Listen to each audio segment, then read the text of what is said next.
Hello, and welcome to episode 3 of the Bomb City Podcast. This episode was a ton of fun. I went out to Concord, California to interview Brandon Flaner and Aaron Groesbeck of East Bay Speed and Custom. Now, these are two young guys who are putting out some really impressive work. They're super knowledgeable. This interview is packed full of East Bay custom car history. I actually learned a lot by doing it, and I hope you do too. So here it is, episode 3, East Bay Speed and Custom. This is the thing I was talking about. As soon as you realize the thing's recording, it gets in your head just a little bit. Yeah. But yeah, I'm stoked to be out here, and I wanted to hear, I guess, about how you guys got started with what you're doing here and how the shop got started here. Basically, well, we started up. I started it out about 4 years ago. I guess we're in our 4th year now. Yeah. This will be our 4th season, we'll call it, or whatever. Yeah. But we go by show seasons. Show seasons. That's how this is our 4th season. Right. But yeah, I started like 4 years ago, and started in a little 1,000 square foot shop on the other side of town. When I started up, one of my first big projects was that green 41 Ford pickup that Cushionberry customized back in the 60s. Got that all done. Aaron actually helped me a little bit on that before the show. And Aaron was still working for a guy in Oakley. And when he quit that shop about, 2 years ago? Yeah. So I guess I did it by myself for about 2 years, and then Aaron came on about 2 years ago. Yeah. So, but we've been friends forever. Went to Wyotech in Wyoming together. That's how we met. He's from Idaho. Yeah. So then rest is history, man. I mean, we just both love cars. We love hot rods, early customs, early lowrider stuff. Even though we don't have anything like that, we love all that stuff too. Our main focus is early Fords, early hot rod and custom early Fords, and restoration stuff we like too. But this is our 4th year. Try and keep up in the bar every year, do something new and different and better, and it's been fun, but a lot of work. Yeah. Yeah, I mean, we've turned our passion for cars into a, everyday hustle. That's all we do is think about the shop and try and do good for the shop, do good for each other, do good for our families. So, but it's been really good. Yeah, it's nice to be able to work on. Brandon can speak to this probably a little bit, but it's nice to have a little bit of control and be able to work on the cars that you really love. Yeah. And that's important to both of us a lot. At the other shop you're working at, was that custom stuff or was it more collision? Or? No, it was a custom restoration hot rod shop also. And we did a lot of stuff for other people. So a lot of, most days it was just do this has to get done, so. And you're an employee, so you can love it and everything, but until you are doing it for yourself. You're never going to love it as much as you would if you're doing it for your reputation and for, the way you want to do it yourself, And that's we're so lucky because, all the customers we work with, we establish such a cool relationship with them that they end up pretty fast trusting our opinion, with what we do and our style and how we execute things. So we've been really lucky with working with good people and them trusting us in our ability to do the car. So that's, probably a big reason that we've been able to do quite a few cars in the last few years, Yeah, we have great customers and they've all become friends. So couldn't be better than that. And I think, for us, it's really important. The Grand National Roadster Show is really important to us because, like I told you earlier, for me, being from the Bay Area, the Oakland Roadster Show was always something growing up when I was a kid, just like my grandfather raised me, and he was a hot rodder back since the 50s, and he's good friends with his buddy Dick Falk, and they would take me every year to the Oakland Roadster Show. We'd go to Sam's Hofbrau across the freeway, go have dinner, and go to the Roadster Show. That was the deal, Friday night, That's So awesome. I grew up going to the Roadster Show, and it was always a big deal, and I'd always count, go down on the main floor and count, Dick chopped the garnish moldings on Zoki's whatever that year, and DiAgostino's whatever, and I'd count how many cars he worked on, because he was my grandpa's buddy that, customized cars and did custom work. So it was always a big deal for me growing up to do that, to go to the show and see these cars that I'd hear about as a child working on all year, and so it's a really big passion for me to strive to do cars and have them in the Roadster Show, even though it's moved to LA. I still call it the Oakland Roadster Show, like many people do, but it's really important to the Bay Area because that all started here.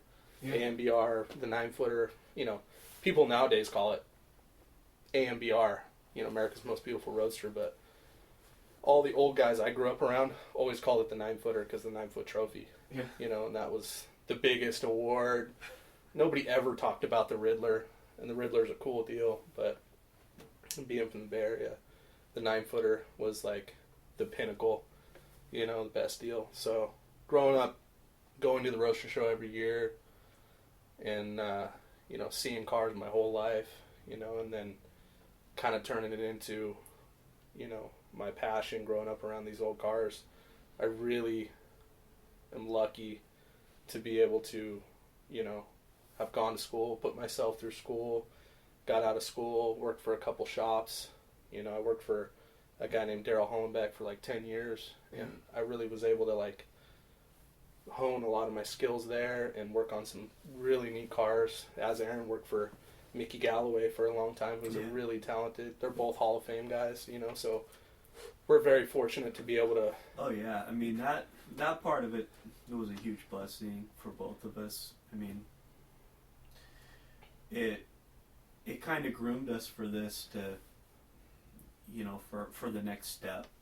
Yeah. And working with those guys with so much experience and so much knowledge was really cool. I mean, we were both, I guess, the shop, Aaron and I both worked at a shop before we worked for Mickey and Daryl, and let's see, probably, I guess you just probably started with Mickey when, and we got thrown into, I had been working for Daryl for 3 or 4 years. I guess Aaron had worked for Mickey for probably a year and a half or so, and we got thrown into working on the a la carte. Yeah, that was the second car I worked on. Yeah, that was the second car you worked on. And we, the place that Aaron worked at for Mickey Galloway, they did a lot of metal work and body work, and for a long, long time, Mickey Galloway and Daryl Hollenbeck collabed on everything for Roy Brizio. So a lot of the metal work would get done at Galloway's, and they'd put the car in Bondo, and then it'd come over to Daryl's, get prepped, primed, blocked, painted, rubbed out, and go back to Roy Brizio's. So it was pretty cool.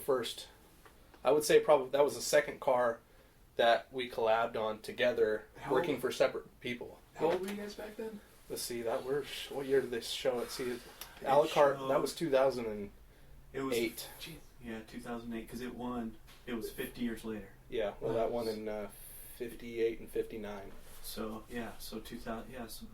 A la carte was one of only 2 cars that ever won the 9-footer twice. Yeah. Ernie Hermosa in, I think it skipped a year when it won, but that was 83 and 85. Ernie Hermosa had a T Roadster that won twice, and the a la carte won in 58 and 59. Only 2 cars that ever compete for the 9-footer and won it twice. They changed the rules and all that, but pretty cool. But obviously a la carte, really neat deal, and to be involved with that, and Aaron and I both being able to work on it at separate shops we worked for. Yeah.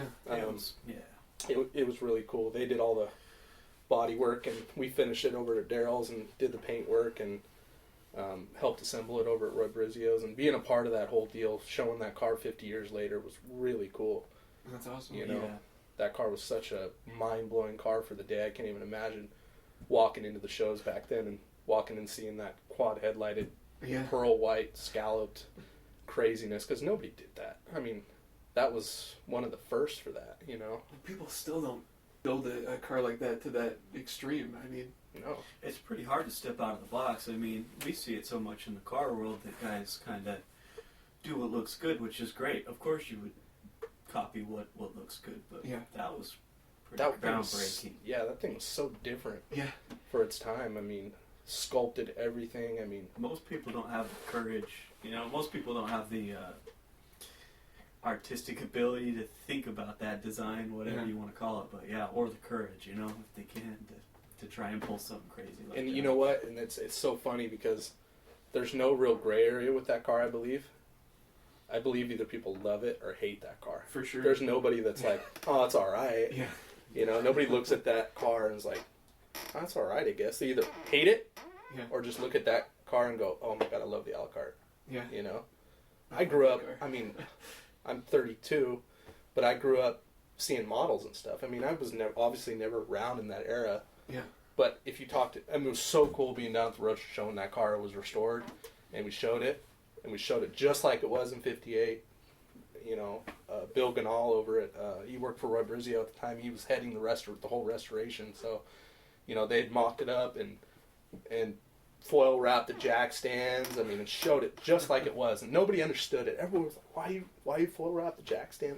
Check it out. Here's the picture. This is exactly. I mean, they duplicated the show sign.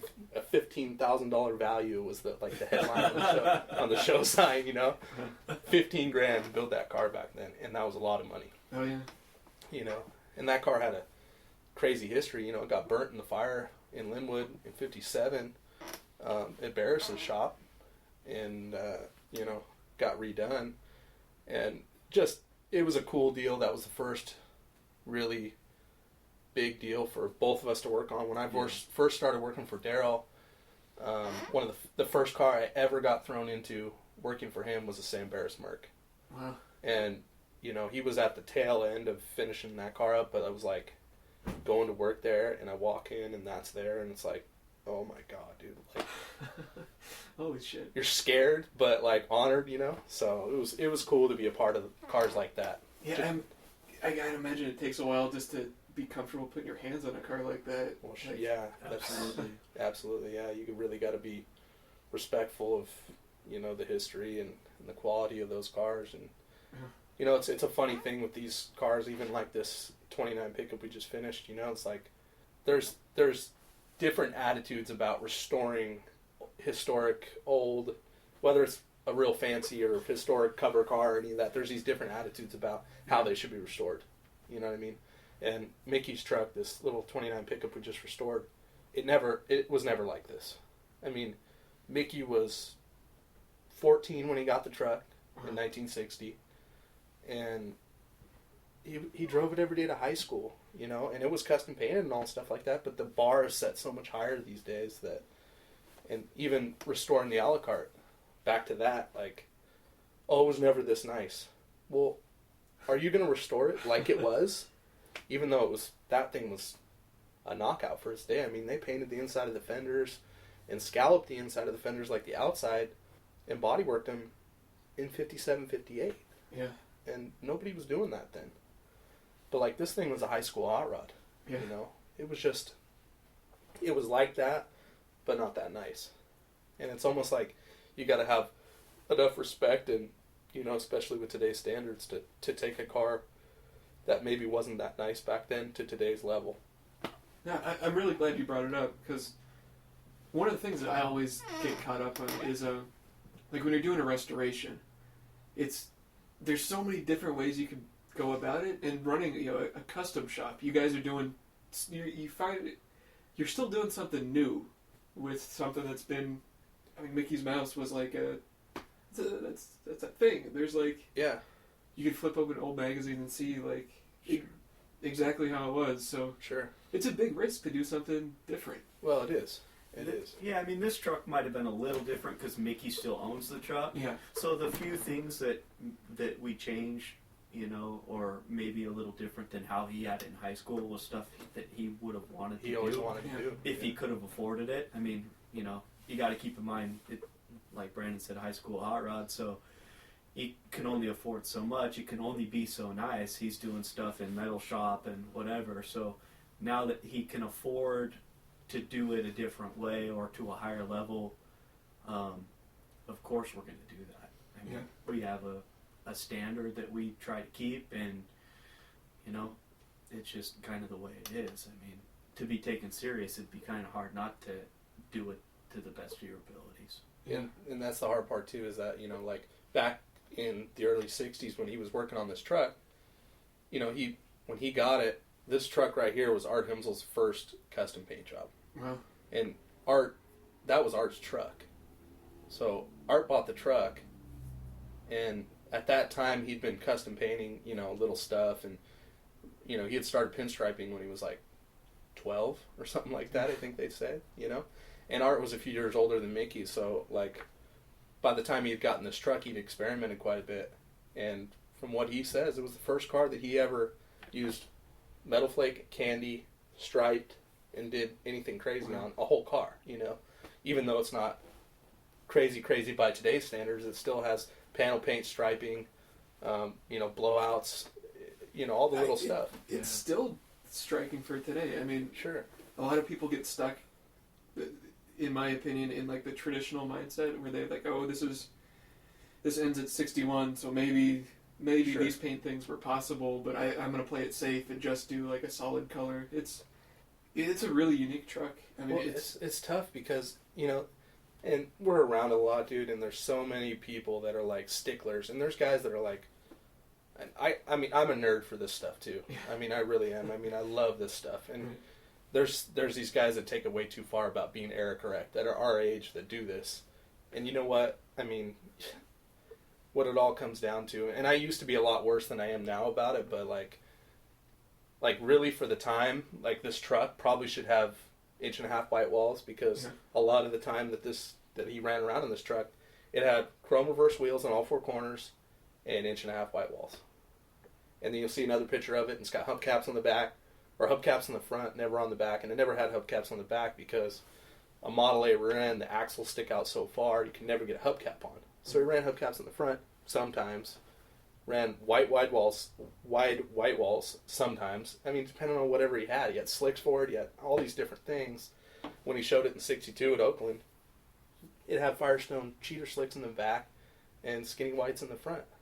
And these guys are so sticklers for like, oh, these tires, and oh, it never had this or never had that. You know what? Like, what looks right on the car, and aside from all that, this car is still owned by the guy that had it when he first got it when he was 14. Like I said, Art did this truck, painted it like that for himself when he owned it, and then gave it to his kid brother, who Mickey was 14 at the time. Took it to high school shop class, put a V8 in it, put a dropped axle in it, kind of detailed it and fixed it up and lowered it for the 62 Oakland Road Show. So he was doing little things at a time, like he built the firewall in shop class and took it to Haas Plating in Oakland and had it plated, and then put it in, and then kept driving. Yeah. It was a steady progression, and like one of the things we did was the bed pipes, and I always loved it. I want them. Let's do it. And it suits the truck. Oh yeah, absolutely. It's not like it never had them, but he wanted them. Yeah. So, and it always had kind of a flat top on it. It was just a plywood top. So when we went back through it, we actually put a wood kit back in the cab with bows and all that. Bows. Yeah. He decided, he wanted the correct shape instead of just a flat top, and then to put a visor on it. So there was a few things that were, it always had a painted windshield frame in it. I mean, it's like, if you really dissect the old photos of these cars, unless it was like, restoring the Sam Beresford or the Alucard or one of those cars, this car wasn't really, we'll call it a famous hot rod back in the day. It was just, like I said, it was a kid's, it was his daily driver. I mean, he dated what became his wife in high school in it, and, she became his wife, and they raised a family together, and she died about 10 years ago. And, when this came about, he actually found this truck in 2008, I think. And, it had resurfaced after all those years. He sold it in 62. Wow. Was it still in the Bay Area? It was in Vacaville. Wow. Yeah. He sold it to a guy in Pittsburgh. He sold it to a guy in Pittsburgh in 62. Wow. And the funny part about this truck is that when he was going to high school and driving it around town here in Concord, because he lived in Concord and grew up in Concord, every once in a while he'd get a note on the window. I want to buy your truck. Here's my phone number. So he got, I don't know how many notes did he get? A lot. Said every Friday the guy would stop and leave a note. Never saw the guy. Always a note. Friday night.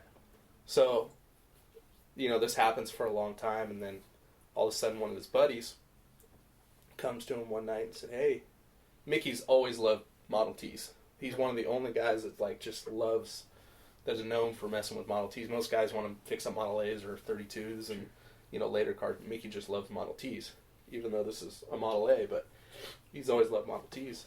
So his buddy comes to him one night and says, "Hey, there's a guy out in Pittsburgh that has a little T Roadster all stripped down out in front of his house." And he goes, "You should check it out."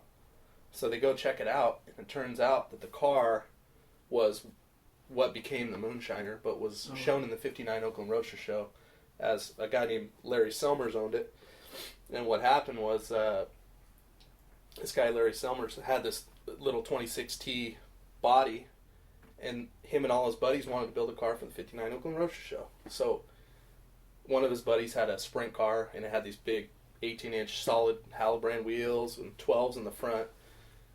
He loaned him the wheels. Another buddy loaned him a motor. They put this car together for the Roadster Show in 1959. They showed it. It got in CarCraft. It was on the cover of CarCraft in, I think, '59. And after the show was over and everything dissolved, all his buddies were like, "Hey, I need my motor back, my wheels back. I need all my stuff back, man. Like, it was cool. We had fun, but check this out. We need my stuff. We all need our stuff back." So the car got basically dissolved to a frame, a body, and an axle. And that ended up in Pittsburgh somehow. I think the guy's name's Jess Alexander. So long story short, one of Mickey's buddies ends up driving through Pittsburgh, seeing this T sit there, tells Mickey about it. Him and Mickey go to Pittsburgh to check it out. It's the guy that had been leaving him notes on his truck. That's who the guy was. So he ended up trading this guy, this truck, in 1962 for the truck and $700. And Mickey got the T, which later he turned into the Moonshiner and was on the cover of Rod and Custom in '63. It was shown in the Roadster Show in '63, yeah, and then it was on the cover of Rod and Custom. Gold and purple metal flake. One of the first cars that was paneled was that car, way before Barris or any of those guys ever did that stuff. And Art still tells a story about, because Art painted it. Art and Mickey are brothers. Yeah. Art has always done custom paint. Mickey's always been the mechanical dude. And we put the cars together, and Art tells a story about George Barris coming up to him. They took that car down to L.A. for an indoor show in '63, and Barris wanted to know how he did it. Yeah. How'd you get both colors? How did you do this? How did you, get the metal flake to look like that and all this stuff? And Art tells a story of, he tells him, he says, "I don't know, George, you're the king of customs, so you tell me." And then, the metal flake craze kind of went off from there. But that really, the Moonshiner, if you look at the early photos of the Moonshiner, I don't know if you've ever seen the early photos of it, when it's purple and gold. Yeah. And Rod and Custom. It was one of the first cars that was paneled like that. Yes. So it's kind of a trip that the guy that dug this truck, seen it around, left notes on it. Long story short, ends up with Larry Selmer's car, which Mickey gets in trade money for the truck. He turns into the Moonshiner and shows it, forever. It's kind of a cool story on how he got rid of this truck, and then this truck bounced around, got drag raced through the '70s, ended up in a barn in Vacaville, and it was actually at the Good Guys swap meet in 2008, sitting in the spot. Wow. And Mickey and his buddy were walking through the swap meet, see this little 29 pickup sitting there, and it still had never been painted. It had some rattle can primer on it, but that original green panel paint was still under everything, washed off in a few spots. So it was unmistakable that it was the truck. That's crazy. And he bought it back for $1,500. Wow. His first car. Years and years later. Crazy. It's pretty neat history. And it's sat since 2008. He never did anything with it. Yeah. Until finally this last year we decided to do it. How'd you guys get in touch with the Himsl brothers? Did they come out to you, or? Well, we both met Art when we were working for a guy out in Knightson years ago. I mean, more than 10 years ago now. Art's a legend in the area. And he still works, right? Oh yeah. Oh yeah. And that's when we both met him, and then we've been lucky to be exposed to him through Daryl and through Mickey Galloway, and And we both just developed a relationship with him, became friends with him, got lucky enough to get to know him and work with him through some different projects. And then, I'm trying to remember how I met Mickey. I think you've known Mickey. Well, when we moved to Concord, Aaron and I both had old cars. Aaron had a 46. You had your 46 two-door. Yeah. With a flat and cross member in the back and sitting on the ground with a flathead in it. We're really the only dudes. I mean, there's not a huge car following in Concord. Yeah. I mean, Bay Area as a whole, there's a good following, but in Concord, there's not a lot. So we're two young guys. I had a 57 Ranchero it was like pearl blue with a lace roof and chrome reverse wheels and skinny whites, and I was running around in that. Car? I'm racking my brain. You would have dug that thing, yeah. Yeah, it was a neat car. I bought that. That was way car. before we did TJ's Ranchero, but I don't think I've seen that one. No, that pearl one. It was a cool car. I had that and a 55 custom line that was had like white walls on it, slammed with spider caps. It was a simple car. It was just a fun car that we used to cruise around. But, drove everywhere. Yeah, but I had the Ranchero at the same time. That was a really fun car. It had an old, probably from the early 80s, pearl blue paint job. The whole car was like a light pearl blue. And Daryl and I did the roof one day. It was pearl blue already, so we just fogged in some candy around the edge and did a couple lace panels on it. And it was just a really simple car. But I drove it to work every day and cruising around town. Mickey has always had cars, and, we obviously knew who Mickey was, but we'd be at a gas station one night or something, and here he comes and, one of his teas or something like that. And we just, kind of jogged up a relationship that way, and knowing Art. Yeah. There's a little cruise night that they have on Wednesday nights here in Clayton. We all used to go out to that, and we just kind of, just like car guys meet. We just became friends, yeah. And we were friends a long time before he ever had us do anything. I mean, Brandon's been doing stuff for him for years. Yeah. Helping him on all kinds of stuff. And we had a little hobby shop for a long time, and he's been helping him and a lot of the other local guys for a long time, and yeah, just became friends. I mean, it's been cool because this little pickup, Art painted that. The first time he painted that was in 1958. Yeah. And Art, still is out in the shop every day doing his thing. It was so cool, to get it ready and get it all prepped. Took the whole thing back up to Art's, and he painted that truck again. That's so cool. For him to paint it the first time and the last time was a pretty cool experience, and I was lucky enough to be able to help him and be up there with him, So it was cool. And yeah, that's a rare experience to be able to, not only have the same guy paint it that painted it before and do it exactly the way it was. That was pretty cool. Yeah, really cool. But, plus, Art's the best. I mean, he's such an awesome guy. Yeah. He's been really good to us and helped us out a ton. Sure. He's awesome. I've striped for years. I don't, I'm not like the type of dude that'll go to a panel jam and stripe guys' cars at car shows and stuff like that. But I just heard Daryl Hollenbeck did an interview on another podcast. I should give him a shout out. Chrome Pipes and Pinstripes. Okay. He mentioned that you pinstriped Norm Ricardo's 59. I didn't know you pinstriped. Oh, yeah. I've known you for how long now? Yeah, a long time. You keep real quiet about that. Yeah, I don't really, I'm not a striper. I wouldn't even call myself a striper. Yeah. I like doing it, and I like doing it on the stuff I want to do, but I don't like, some guy's not going to roll up here in a Harley and I'm not going to stripe his tank. I just don't, and I don't like striping at car shows. I don't do any of that, but I've done it for a long time, and Eric Reyes, who's a custom painter striper from, I believe he's in Sonoma, he and I striped Norm Ricardo's car. I mean, Eric did a lot of the long lines as I was, the hardest thing about striping is a long straight line. Yeah. I don't care what anybody says. You can do chicken scratch all day long at a car show and panel jam all you want.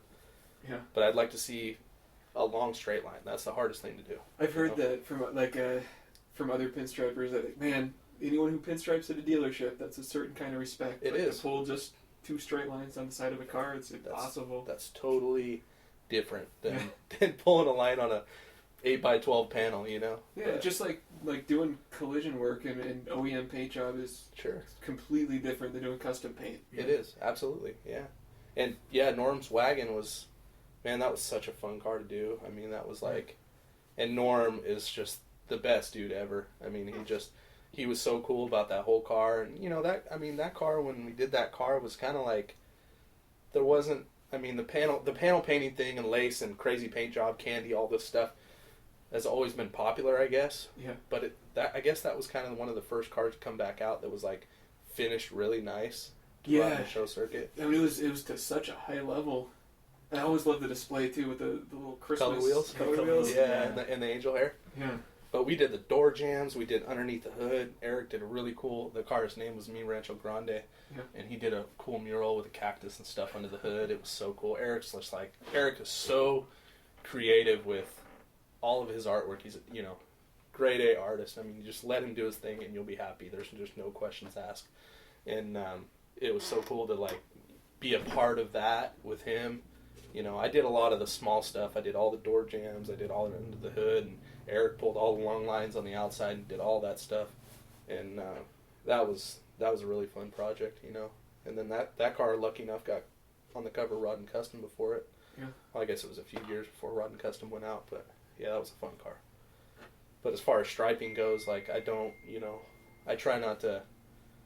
I don't do it enough, I guess. But if I'm doing something or I'm painting something that needs to be striped, I try and do it. So when it came to this truck, Art and I did it together. That's so cool. So it was really cool. I mean, Art's been striping since he was 12. Yeah. And you know, he does, as far as I'm concerned, you know, Tommy the Greek was the best striper, bar none. And he was from Oakland, California, and he striped cars at the Roadster Show his whole life.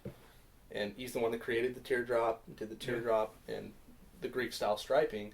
And since Tommy's been gone, there's a lot of guys that, you know, do teardrops and do a certain style of striping. And Herb Martinez and Art and all these guys do teardrops. But Art's teardrops are so killer. And he did all the teardrops on this car. And it's so funny because when we got all done, we were here probably, I don't know, one of the nights till 4 a.m. or something. In the AM, deep, like yeah. 3, 4. I think Aaron said something. He's like, I wonder how many teardrops are on this car. Because we're getting parts back from Art, and there's just more teardrops and more. But it's really the same amount. I mean, they're all in the same spot it had originally, and so he counts it, I think, and I count it, and I'm like, no way, no fucking way. So I count it again, and I go around the whole car and I count again. 71 teardrops on that car. Wow. 71. Now, most of the time, teardrops they're either done in 3 or 5. Right. So, we counted them all, and there's teardrops on the rear end, there's teardrops on the dash on both sides, there's the bed, Visor, everywhere. Yeah, headlights. Everywhere. 71 teardrops. Mickey is 71 years old. That's crazy. Yeah. So that was really and cool. Art's not the type to either. Art is like... he doesn't even know how old Mickey is. He doesn't even know how old he is, bro. No, Art's like... I go, Art, do you know there's 71 teardrops? He goes, there is? Oh, huh. Far out, man. Far out, man. That's cool. Why do you care if they're... Well, your little brother's 71, dude. Oh, he is? All right. He doesn't give a shit, dude. Wow. Doesn't even care. But it was kind of one of those cool little quirky things that happened. Yeah, funny coincidence. But yeah, it was really cool to be able to stripe that thing with Art. That was a really neat experience. The whole thing was to be able to be up there and help him paint it and, you know, be a part of it, I guess, you know. Kind of cool. Because that's not going to happen. You know, that's one of those things that you don't know if it'll ever happen again. Yeah, especially like, you know, being car builders in Concord, like to work with such... Yeah. I mean, my Concord history sort of sucks, but I can't really think of a lot of other people that were better known for being like a Concord custom car guy than Art Himsl. I mean, Sure, yeah, he his was. name is Art, Barrel, I mean. Yeah. Yep, absolutely. And What Brandon missed is he won the Von Dutch Award in L.A. Grand National Roadster Show for the work he did on the truck. Wow. That was a huge honor to be able to win the Once Von in Dutch a Award. lifetime award. Pretty special. That was a really big honor to be able to get that. That's awesome. Yeah, that was really cool. But Art, been doing. I mean, when the van craze was huge, Art Himsl and Haas was their deal in the area back then. And man, how many vans did he say he'd do a day on average? He said he was doing Yeah, I don't know how many. 10 to 15 vans a day. A day. Wow. And We're not talking about blowing, like... Yeah. We're not talking about... scenes and... yeah, we're talking about blowing, like, crazy desert scenes and, Wow. you know... Doing it. Indians riding huskies. I don't know, like, whatever, like, Wolf coming out out of an the igloo, moon type I stuff. don't know. But they were doing that 10 to 15 vans a day, full custom paint jobs. Wow. Can you imagine? Like, and that's where really Art was smart and made a lot of money and did very well for himself and got really creative in the 70s doing wild stuff, you know, when that stuff was so prevalent, you know, and been a custom painter his whole life, and pretty much you take a car to Art, you know, and just let him do his thing. Typical artist stuff, you know. And that's what's so cool about him. You said you can't think of anybody from this area bigger than him. That's what's so cool to us about it, is now we're able to work with guys like that, that we've looked up to and idolized for so many years. It's, you know, it's really special. It's really cool. so funny growing up around here, and I've heard about Art my whole life, but I didn't get to be able to be, you know, so close with him and work with him or even know him or be introduced to him until I was in my 20s. And like, you grow up and you hear about, you know, probably guys in LA are the same way with Barris and all these guys that are around in LA, but Art is kind of our, you know, hometown hero here, you know, so you hear all this stuff about him, you think he's going to be like, you know, whatever kid, yeah, just leave me alone. He is completely the opposite. He is like so happy. If you walked up to his house right now, not knowing you from anybody, and walked up to his door, he'd invite you in and tell you anything you wanted to know. I mean, you could go into his booth right now, and he'd hand you the paint gun. He's just that type of guy, you know. He just got a big jar of candy when you walk in his shop, grab a piece of candy, go and hang out, and just like stare at everything. And he's just a great guy. Yeah, he's awesome. Very talented too. So yeah, it's pretty cool to be involved with all these guys in our area that have done such cool stuff forever. I mean, John ALO, Mike Wanger, Daryl Hollenbeck, Art, Bill Reasoner, all these guys in our area that have done custom cars forever and do beautiful work. I mean, we've all had the pleasure of knowing, working with, and, you know, seeing their cars forever. And they're still doing it, you know, which is really cool. So, like, this year was really special to see Cool 50 come back out. Yeah. And Cool 50 was way before my time, but I grew up hearing about that car. And that car, Zoki built that car in 1976. Chopped, Merc, full custom with a Kenny Foster interior in it in 1976. Wow. So in the midst of the crazy street rod era, you know, here's Zoki with a traditionally styled chopped Merc coming out of nowhere. And that car really, like, for the area, as far as what I know, because I wasn't, you know, around then, but revived the custom car scene, you know. And Zoki and D'Agostino have always done their little jog back and forth with their cars, you know. Right. And, you know, one of the first cars that D'Agostino did, I believe that Stardust, the Chop 40 Merc, that Matranga-style car he did in the late 70s, was kind of his rebuttal to Cool 50. So it started way back then? Yeah, it started way back then. They've been doing cars like that back and forth forever. Yeah. And it was always the big thing to go to Oakland and see what Zoki did and what D'Agostino did. It's still a big thing, like in Autorama, that one main landing by the staircase, they're like facing up. You know what the crazy part is? This year, we were in D'Agostino's spot because he didn't have his car done this year. So that's crazy. So everybody goes, huh, D'Agostino's doing hot rods now, huh? He's never painted under the fender wells before. But no, we were in D'Agostino's spot right where you're talking about this year. And that's awesome. I guess he's working on a Packard that Oz is doing, and they didn't get it finished, but it'll probably be finished pretty soon. But yeah, it was cool to be able to in the spot. We talked to him quite a bit, and he told us we'd keep it warm for him for next year.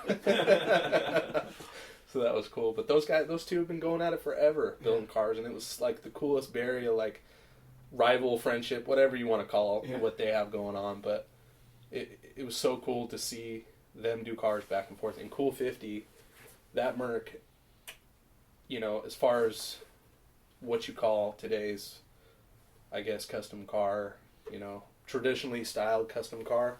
That car really, in my eyes, from the history I know, at least in this area, and probably all the way down to Southern California, that restarted that whole trend again, Yeah. And that car went away for a long time, and it was at the Merc Gathering in Sacramento a few years ago, and it had been touched up over the years kind of deal, but built in 76, upholstered in 76, and then Marcos Garcia got to, actually Richard Zoki's nephew, David, bought the car, and Marcos went completely through the car. Wow. And it's absolutely gorgeous, and it was so cool to see that car at the show this year. That was my favorite car in LA and in Sacramento. Yeah. And, I grew up hearing about that car, and Art originally painted that car. Reasoner and Art, Dick Falk, all the legends from our area built that car back then, And to have Marcos redo it, and, Marcos is another extremely talented, just gracious, humble. Oh, yeah. That guy is just a saint. I mean, he's just a great guy, full of knowledge, happy to help any of us young guys out. We're lucky to be able to, call him a friend too. He's a great guy. I mean, we could very easily be in a different position, but we've been lucky to have friends like that who've, encouraged us and helped us along the way. It's been really beneficial. Yeah, that's one really cool thing about the Bay Area custom car scene is it's kind of like, I don't know, almost like incestuous. Like there's a lot of crossover between the shops. Sure. But like even like the sort of fake rivalry, like the Zoki and D'Agostino, like everyone's real supportive of each other. Absolutely. I mean, for the most part. But and I feel like in my observation, like LA is so flooded with, like, there's so many shops that do so much down there, and there's a lot of talent down there. And I think you agree, too, is that Bay Area has its own feel. We do our own thing up here. The cars we have our own style up here. And I'm speaking, I guess I'm speaking as a whole for everybody that does this in our area, the whole Bay Area, or Northern California, I guess you'd call it. But it's really a cool thing because there's not a lot of hot rod and custom shops in comparison to how many there are. I'd say in Southern California, obviously, but it's definitely, this whole area's got its own style. Marcos has his own style. Reasoner had his own style. Zoki has his own style. D'Agostino has his own style. All these people, Daryl, everybody that has been doing this for so long, Aiello, everybody, that it's really neat to have this Northern California thing. And now, younger guys like us are coming up doing it. And we're not just doing hot rods. We're doing, Aaron and I both love early custom cars, 40s and 50s and early 60s style custom cars, and, we're kind of like little old men inside. We're in our early 30s, but actually inside we're more like 80, I feel. Yeah. Because I don't like too much chop stuff, even though I do like custom cars, but I don't, for my personal taste, I don't like a lot of chop stuff. I'm a more or less is more type of person, but it's just, I guess, growing up in the area and developing a style from what I've been around is what, has really led me to where I am and what I like, so. It's cool, like, I, of course, like over-the-top stuff, like, I really like the wacky Hayward, Castro Valley, like, the Bylon built craziness. Yeah. But, it's really cool, like, even for a shop that's just a couple years old to, you guys have really gotten into a groove with the style of cars you guys are building. Yeah. Like It's been cool. I mean, probably it's kind of crazy, but restoring the green Cushionberry built truck with bed pipes, and then this thing's green with bed pipes and another truck. I don't know. It's been cool. It's just, I mean, I know I keep saying it, but we couldn't do this without, supportive customers and friends, and really, East Bay Speed and Custom is just Aaron and I. Yeah. But when it comes down to crunch time, we have so many friends that help us. Yeah, we got a big support group. We got a big support group. There's Bill Elwes is a really good buddy of mine's dad that comes in here and Bill helps us and after work every night, you know, when it comes down to it. And there's a couple retired guys around that just help us. And my grandpa comes down and cleans the shop and, you know, runs errands for us. And he'll go over on the polisher and polish bolts for us. And, you know, it just, there's so many people like that help us. I mean, because this truck we did in 5.5 months. That's crazy. Start to finish. Start to finish, yeah. You know, and ground up. And it's not like you're just, you know, doing a paint. I mean, we bondoed the whole frame on that truck. Blocked the whole frame, rubbed out the whole frame. The engine block is completely ground, painted, rubbed out. One of the nicest engines I've ever seen. It's just, like I told you earlier, like it was never supposed to be that in depth. Yeah. But it like Mickey is the type of guy. He's a super detailed guy. I am too. We all are. But it just, if we're gonna do this, let's do that. And if we're going to grind the block, why aren't we going to grind the transmission? Let's grind the torque tube. Let's grind the whole rear end. Oh, man, and it just kept going and going and going. But that end game date of having it at the Roadster Show in January, that doesn't change. The nights just get longer, you know? Yeah. So we never stopped. I mean, it just, 5.5 months just straight working on that truck day and night, every day. It was just... It was a push, but we actually made it, and it was like we joke about it because we're talking about, we talked about when you got here, it's like, you're talking about going to Arizona with the 57 and, we're talking about deadlines. And it's like... You need them, otherwise it just keeps going. Yeah, We do. We do. We like it. That one was really tight, and that doesn't mean we want to do all cars like that because we're going to spread them out a little bit, right. but I really think that even if that was spread out throughout, it feels good to say that even if we had a year or a year and a half to build that truck, I really feel like we wouldn't have done anything different. Yeah. So we did the same thing we would have done. We didn't cut any corners, what I'm trying to get at. No, for sure. And that feels good to be able to do a car in that amount of time and not cut any corners. Finish it everywhere we can. And do the same thing. But that deadline you have looming over your head, that's not going to go anywhere, and it does force you to get it done. Yeah. And it's a good thing to have. You always got to have that end game date, to get these cars done. Even if it's Santa Maria or, Sacramento or whatever, just that's that date I'm going to have looming over here. I want to get my car done, or I want to get so and so's car done. It's a kind of a good goal to have for anything, really. Yeah, absolutely. A drive, a reliability run. We do a lot of reliability runs and stuff, and all that kind of stuff. It's just that's something to strive for. Yeah. We just don't want to do it that fast again. Yeah, that's just like I said. Hey, we'll do if we commit to it, we'll make it happen. But what do you mean if? Yeah, we'll make it happen. Like I said before, it's important for us to have a car in the Roadster Show every year. Yeah. And for some people in some shops, doing drivers is fine, and we do driver. We love type. drivers. Yeah, we love doing driver type cars too. It's not all show cars, and but having a show car done, and I really feel like we've tried to step our game up every year on the cars we've done. And last year we did those 2 little T's. We completely restored the Lightning Bug originally built by Franco, and we took that car completely apart and did that thing way nicer than it ever was. And we did the facelift on the Moonshiner and showed those 2. And it's like, you get to a certain point, it's like, man, what are we going to take to the Roadster Show? You get caught in your groove all year long doing what you're doing around here. And it's like, oh man, what are we going to do? But you can probably relate to this. Like you were talking about, you love to go to the show and see what's there. And, that's a statement we want to be able to make. What did Aaron and Brandon bring this year and what's there? And, we feel like that's important, not only for us on personal levels, but for the shop as well. Yeah, for sure. It's kind of cool too to see you guys do it because it's very Eric correct for you guys to be that it has to be at the Roadster Show, the style of cars you guys are building. That's how it was done back then. Too. Well, what's funny is I never really thought of it that way. It just kind of has always been that way. Yeah. But that was always a thrash for people.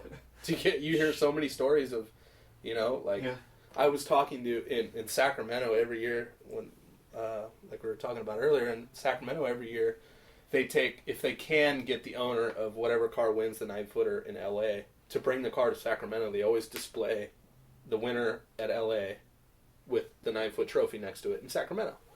Well, it just so happens that the 51 winner, Rico Squaglia, had a little T Roadster with a track nose that won at 51. Well, the guy lives in Walnut Grove, I believe, which is in the back roads on the way up to Sacramento.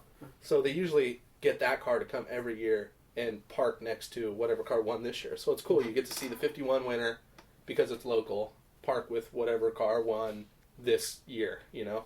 So that car was sitting there this year, again, as it is every year. And I'm talking to the guy that owns it, and I was cleaning up Daryl's car because Daryl was working on Friday or Thursday, and we were setting up. Yeah.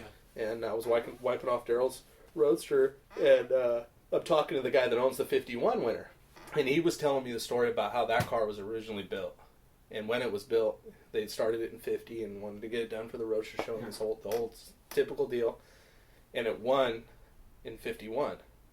And after it was all over with, everybody's excited because, like, there's two of the best things at the Roadster show are always move-in day, setup day, and move-out because you get to hear the cars, you know. Right. So everybody's waiting to hear Rico Squaglia's, you know, AMBR 9-foot winner, blah, blah, blah, this whole deal in 1951. It was the second year that they ever gave out the trophy. Drive out. Car had no motor in it. It gets all done, and the guys that built the car unlatch the hood and take the hood top off. No motor in the car. And that's where they changed all the rules. You know, they had pushed it so hard to get the car done that they didn't have time to...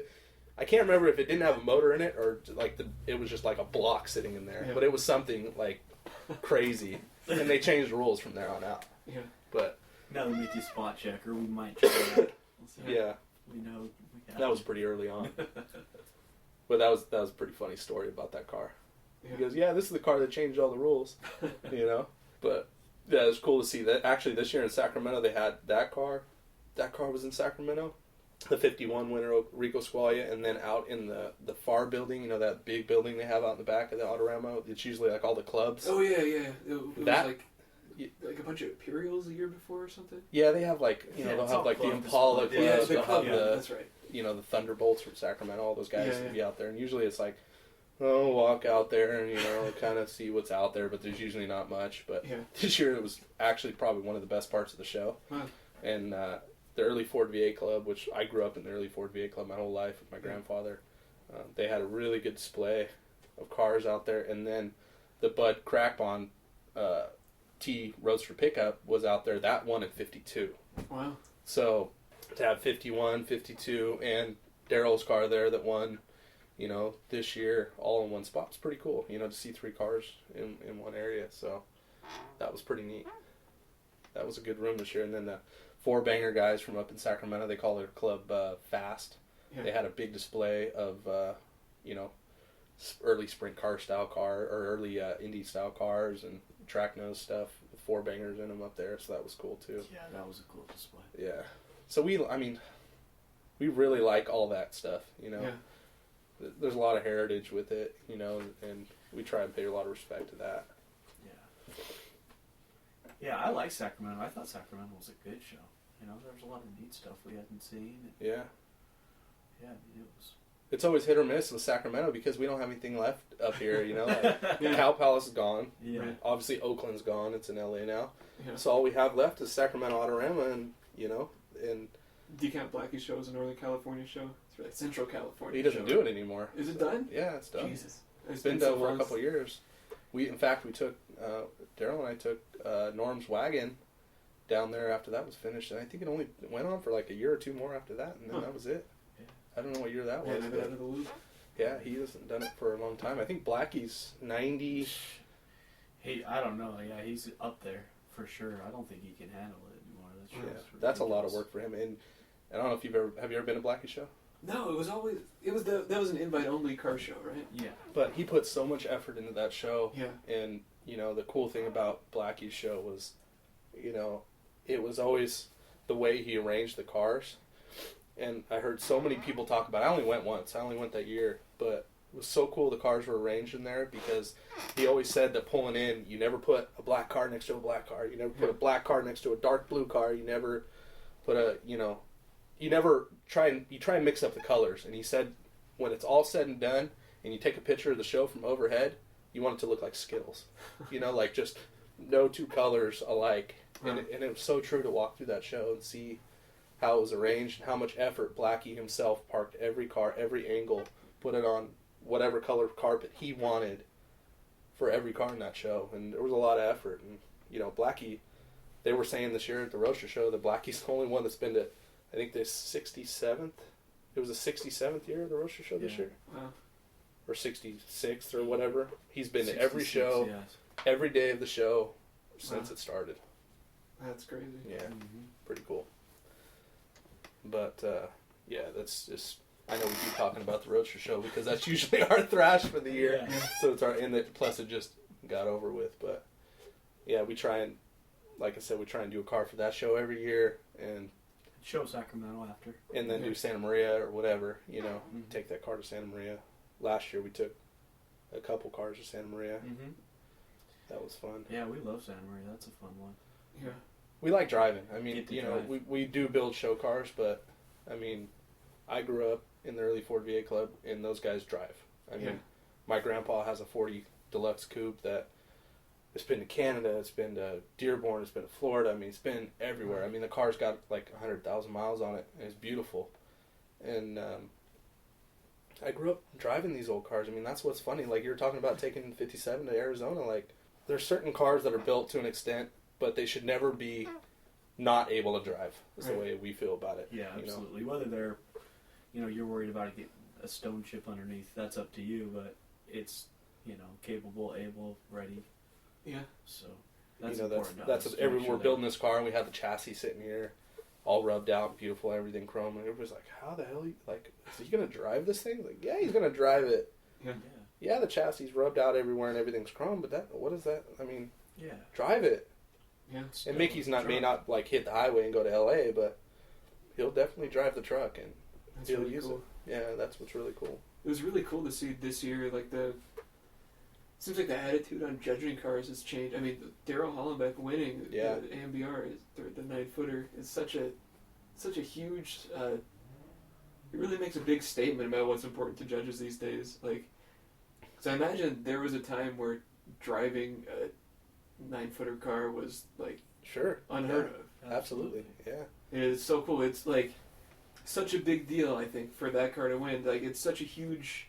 So it's like such a huge pat on the back for all of us that build and drive our cars. Yeah, it makes it like, it almost makes it seem attainable for a regular guy. Yeah. You know what I mean? And Daryl is just that. He's just a regular guy. And being as talented as he is, he's a regular dude. And his car is not an extravagant $1 million build. That car was built by a bunch of friends. You guys did a bunch of work on that too, right? Yeah, I helped him with a bunch on it. That car, actually, he bought that. I found that car for him. Some friends of mine have a shop up in Santa Rosa called New Metal Customs, and I used to help them. Before I had the shop here, I used to help them a lot. And one of their customers backed out they started another project for those guys. And that car had started being built by somebody else up in Santa Rosa. Huh. And it came up for sale, and Daryl and Terry have always wanted a 32 Roadster. I mean, his father-in-law and Terry's dad being Andy Brizio, and that whole Brizio gang, 32 Roadsters is their whole gig, and they've always wanted one. So when that car came up for sale, it was pretty fair. I told them about it. They bought it. So it sat in the shop he had the car for probably 3.5 years before it really got worked on, Yeah. It's just like we were talking about earlier. You having your own shop and trying to work on your own cars is like so difficult. Yeah. And having a busy schedule on top of that makes it even harder. So, I helped him where I could with it, and I helped him a little bit when I still worked for him. And then when I started the shop here, he didn't, like I said, he didn't work on that car for a couple of years. Yeah. And then after it went back to Corey Talbert's in Detroit, they had a cool deal going because Corey has a 32 Roadster that's almost doppelganger to Daryl's car, except it's got a flathead in it, a couple different things, but the two cars are pretty similar. That car Daryl repainted that car for Corey And part of the deal was it was a trade for Corey and Dan Webb to set up the chassis on Daryl's car the way he wanted it, because Daryl's car originally got set up with a Hemi and 5-speed, and Daryl wanted a 5-speed and a Chevy. So long story short, they did a lot of the chassis work back there. The cars got swapped. His car got painted. The car came back here, and Daryl finished up all the body work, did all the paint. You know, I helped him with a lot of the little pieces, small stuff, you know, and then Bill Ganal helped assemble it, and we all kind of, you know, I did a little bit here and there, but, you know, it was kind of cool because it was a collaboration of so many people, and it's really not a high dollar build. Yeah. And the car pretty much speaks for itself. You know, it's kind of one of those cars, we were talking about it, because there's a lot of people, as there would be, even if Chip Foose would have won, which, you know, the car he had there, that Magnuson car, was probably close to $1 million build. I mean, I don't know. Yeah. But it had competed before and didn't win, so they brought it back. The detail and the quality of that car was just outstanding. I mean, we were standing there watching Chip and his guys. It's pretty hard to. It's hard to compete. Yeah. I mean, what do you see wrong with something like that? There's nothing wrong with it. Even though it's not my style, I have a lot of respect for, you know, there's, like, we go back to, like, how we're talking about these guys being error correct. Like, I like traditionally styled hot rods and custom cars, but I also have a huge respect for, we'll call it the high-tech side of this industry, street rods and all that stuff. I really have a lot of respect for those cars and the work that goes into them, and there's certain ones I like a lot, you know. And not saying I'd build a car like that for myself, but there's a lot of them that I do like, and that car Chip built was gorgeous. I mean, they pulled that car in Wednesday and started setting it up. They drove it in and set it up. They pulled all the exhaust off at the show and repolished all the stainless exhaust at the show because they drove it, and rubbed the floor pans of the car and the bottom of the fenders right there at the show and put it all back together on the show floor. That's crazy. And Daryl puts his 20 by 20 carpet up, pulls his car in the spot, cleans it, details it, puts the lights up, and walks away. Yeah. I mean, and it wasn't, like I said earlier, for Daryl, it wasn't about winning. That's not why he put his car in the show. And I mean, he would say the same thing if he was here. Maybe not. I mean, he's pretty humble, but he, you know, he put it in the show because having a car on the main floor at the Roadster show is a big deal. Yeah. And he's built his Roadster, and he might not be able to build a car like that again for himself because he's so busy. And as we are, we don't have time to work on our own cars either. It's a huge amount of effort to do. It's a huge effort. Yeah. So he put it in there just like, you know, just let's do this. Cool, let's go. Yeah. And he won. And it was such a cool experience to be able to be a part of it and be down there with him when it happened and all that stuff. That, you know, it's pretty cool for all of us younger guys, especially guys that will call it a traditionally styled car, won that award. It kind of makes it reachable for younger guys. Deal. You know, I mean, it shows that it doesn't have to be like something completely like almost like cartoonishly unattainable. Sure, like, it was fun. Like, I didn't make it to the show this year, so I was like sitting at home watching Instagram, all these pictures come up. And when he won, like everyone was celebrating. Yeah. It was like a victory for everyone that builds their stuff and drives it. It was so cool. And that was so cool because a lot of the cars from Northern California made such an impact down there this year. I mean, I know you said you didn't go, but being down there this year was so cool because it's so funny because I think Cole Foster or somebody posted something about the Roadster show's coming up, and he had a trophy from Rod Powell, like maybe in the 80s or something like that. I can't remember what it was exactly, but it said something about like Northern California's coming in strong this year. I can't even remember exactly what it said, but it was something to that effect. And it was so funny to walk around the show this year, and there were so many good cars by so many people. And like I said before, like all of us Northern California guys that build cars, like we all kind of like band together, you know, like Bill Ganal, Aaron and I, Brandon Pensarini from Altisimo, Joe Campani, you know, all of us guys, Daryl, Marcos, Cool 50 was down there. I mean, all of us had our cars down there, and it really felt cool to, like, have so many cars that made a big impact in LA, where cars come from all over the place for that show, you know, and I really feel like Northern California made a statement this year. Oh, yeah. You know, and a lot of the cars cleaned up. We were fortunate enough, you know, although we put a lot of effort into it, we took home 6 awards, and that was really cool for us. That's awesome. And, you know, all the comments and everybody that loved the truck. That was awesome. But you know, I really got to give credit to everybody that was down there that brought a car from up here. Yeah. Because it was a really good year. You know, I talked to a bunch of my friends that didn't get to go. I was like, you missed out this year. Yeah. It was good. It was just one of those years. It was a good year. You know, It was a great year. Yeah. with Daryl winning and you know, everybody that brought a car that just made an impact down there from here. It was cool. It was really cool. That's awesome. Yeah. I think what's neat about Daryl winning too is Daryl's been, I mean, he's been involved with some winners in the past too. Mm-hmm. So he understands probably better than maybe some of the other owners about what goes into it and being, you know, on the blue collar side of it. Yeah.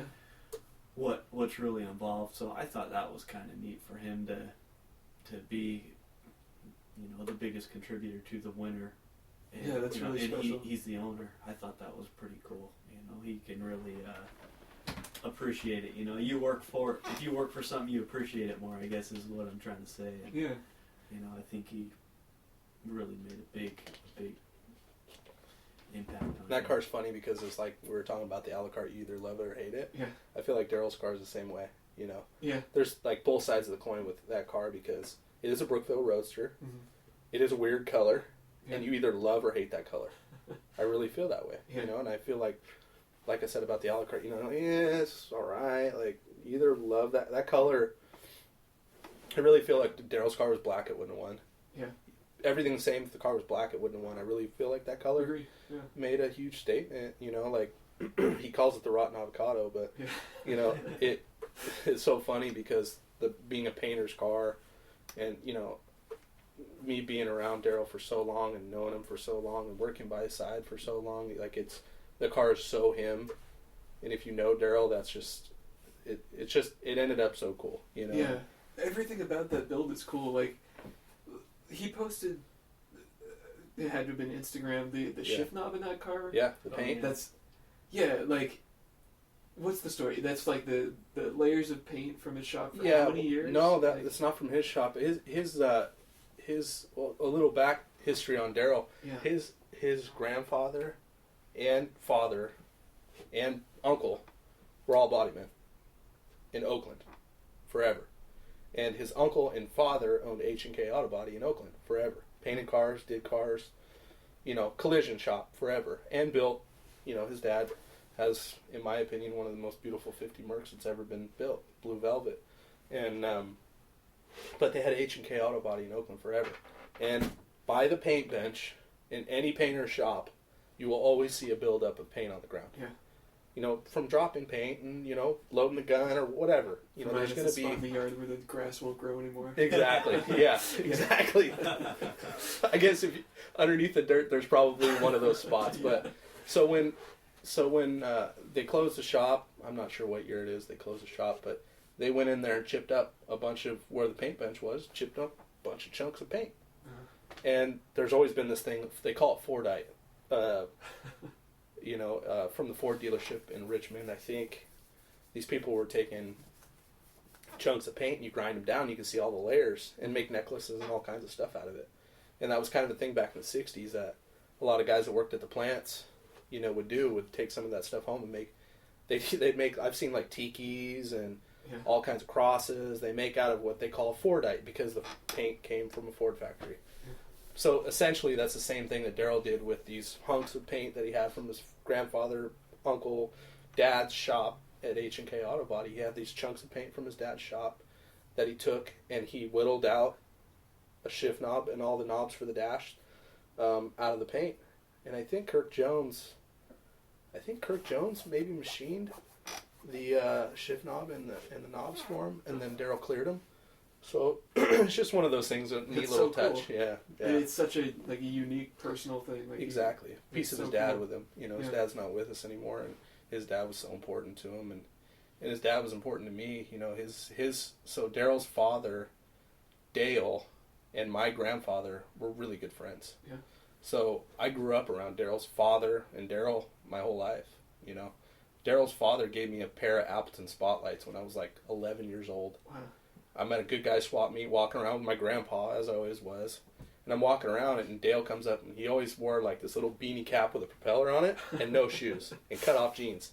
He was just like, if you know Daryl or ever met or been around Daryl, he's super like got this crazy, personality. He's super funny. That explains a lot, actually. Yeah, his dad was like times 10, just the funniest dude ever. And he pulled me aside. He said, "Hey, Brandon, tell your grandpa to bring you over to the he had built a '57 two-door wagon for his wife Carol at the time, which is still around, neat car. He says, come over to the wagon later, and I got something for you." Okay. So we go over there later in the show. We go over to the car, and he has this cardboard box, and he hands me this cardboard box. And I look inside the box, and it's 2 Appleton Spotlights, 112s. And I'm like, I'm like 11 or 12 years old or something. I'm like, wow, Spotlights, what's the deal here? And he goes, I bought those from your grandpa in like 1963. And those Spotlights my grandfather had and bought brand new when he was a kid and had them on all of his cars. Like he had them on a 39 and took them off his 39 and put them on his 50 Pontiac and took them off 50 Pontiac and put them on his 52 holes and took them off 52 holes, and he bought a 56 Nomad and he had them on his 56 Nomad, and when he sold the 56 Nomad he never put them on anything else. He kept the Spotlights, and Daryl's dad ended up with them, had them all these years and gave them to me. Wow. And that was the kind of guy he was. He was just a great guy like that. But Dale's one of these, I haven't mentioned him yet, but Daryl's father was one of the guys in the Bay Area that just is one of those guys that is a staple in our area that has always built cars and built neat stuff and made a statement for Concord, in general. So he was a really neat person, and he's most of the reason Daryl is talented and it's funny and and all that shit that Daryl is. So I know I talk about Daryl a lot, but I have a lot of respect for the guy. Yeah. So I owe a lot to him. So yeah, like I said, we go back to it. Aaron and I were both lucky to be a part of. Those guys are all a big part of why we're doing this, how we're doing it. Yeah. So it's pretty cool. Absolutely, yeah. Great guys. To have these guys that have done it their whole life and been through it and still doing it and know the ins and outs of the industry and how to do the cars and have done them every which way possible to be here and guide us, through anything we need is pretty invaluable, So that's important to us. Yeah, because a lot of guys with talent can be kind of strange too. They don't want to divulge too much because they think you're gonna go run and be their competition, and they want to hold. So not that way with these guys. Yeah. And we've been so lucky to be around some, basically really talented guys, and they've been nothing but helpful and understanding, and we want to see you succeed. That's awesome. And it's very good. That's the crazy thing about this area too, is that you can consider it a lot of this as competition. Yeah. Because we're all businesses. Sure. But I really believe that so many of us run on our passion for what we do that we don't even see it that way. Yeah. I don't see it that way at all. We don't see it that way. There's plenty of cars that need to be built. There's plenty of people that want it done. And, I think if somebody comes to us or any other shop, they want to come to us because of our style or however, we do a car, and I think that it's really important that, we all do work together because there is very few shops in the area that do stuff, and, we are all friends, and we've kind of all come up together in this younger generation, and it's really cool and really privileged to be able to be younger guys doing this, Yeah. There's just a lot of guys that are, there's these trends, that's a whole nother topic, is the trend of, yeah. I won't get into that, but we'll call it the Trog thing is a trend now. Yeah. And I see Trog as how Viva was 10 years ago or whatever, when Viva was. Yeah. I've sort of been tuned out to that whole thing. Yeah. It's a costume party. But you probably seen it with the style of cars you're interested in, the more yeah. outrageous car. That probably hit its peak, and is which is good for you because it's probably driven prices down on those big body GM cars and all that stuff. Yeah, for sure. But you probably saw it big time. It's wait, okay, all of a sudden now at Bulletproof, every other car's got a flake top. You're I don't get it. Yeah, it's a trend. It's a trend. Some guy, Yeah, I mean, good and bad. Sure. But, Sure. Yeah. But what I'm getting at is like, you know, these cars in any particular style, whether it be 40s, 50s, 60s style, at some point it becomes trendy again. Yeah. You know, and it doesn't matter for the guys that have always dug it, because that's not going to change for us. Right. You know what I mean? And I love 40s style traditional hot rods and custom cars. And it just so happens that the late 30s and early 40s style stuff is really popular right now. Yeah. And there's a lot of people that come and go. You know, there's a lot of shops that pop up, do work for a few years, and then disappear.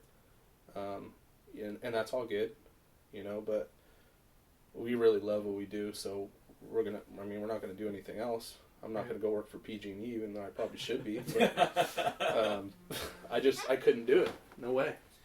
Yeah, I mean, that's been a good thing, too, about being exposed to some of these guys that have made careers and lifelong, you know, or had lifelong jobs and careers out of this stuff.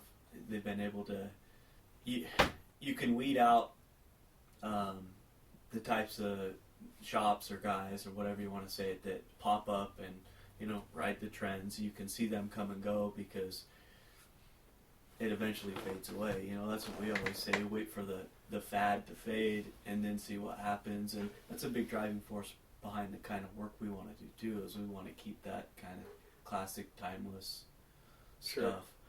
You know, we want to make sure we're not falling into that trap, and I don't think we would, because it's not really our taste or style. But you know, you see these guys fall into these traps, and that's what they get coined as. Well, when that fades, so does their work.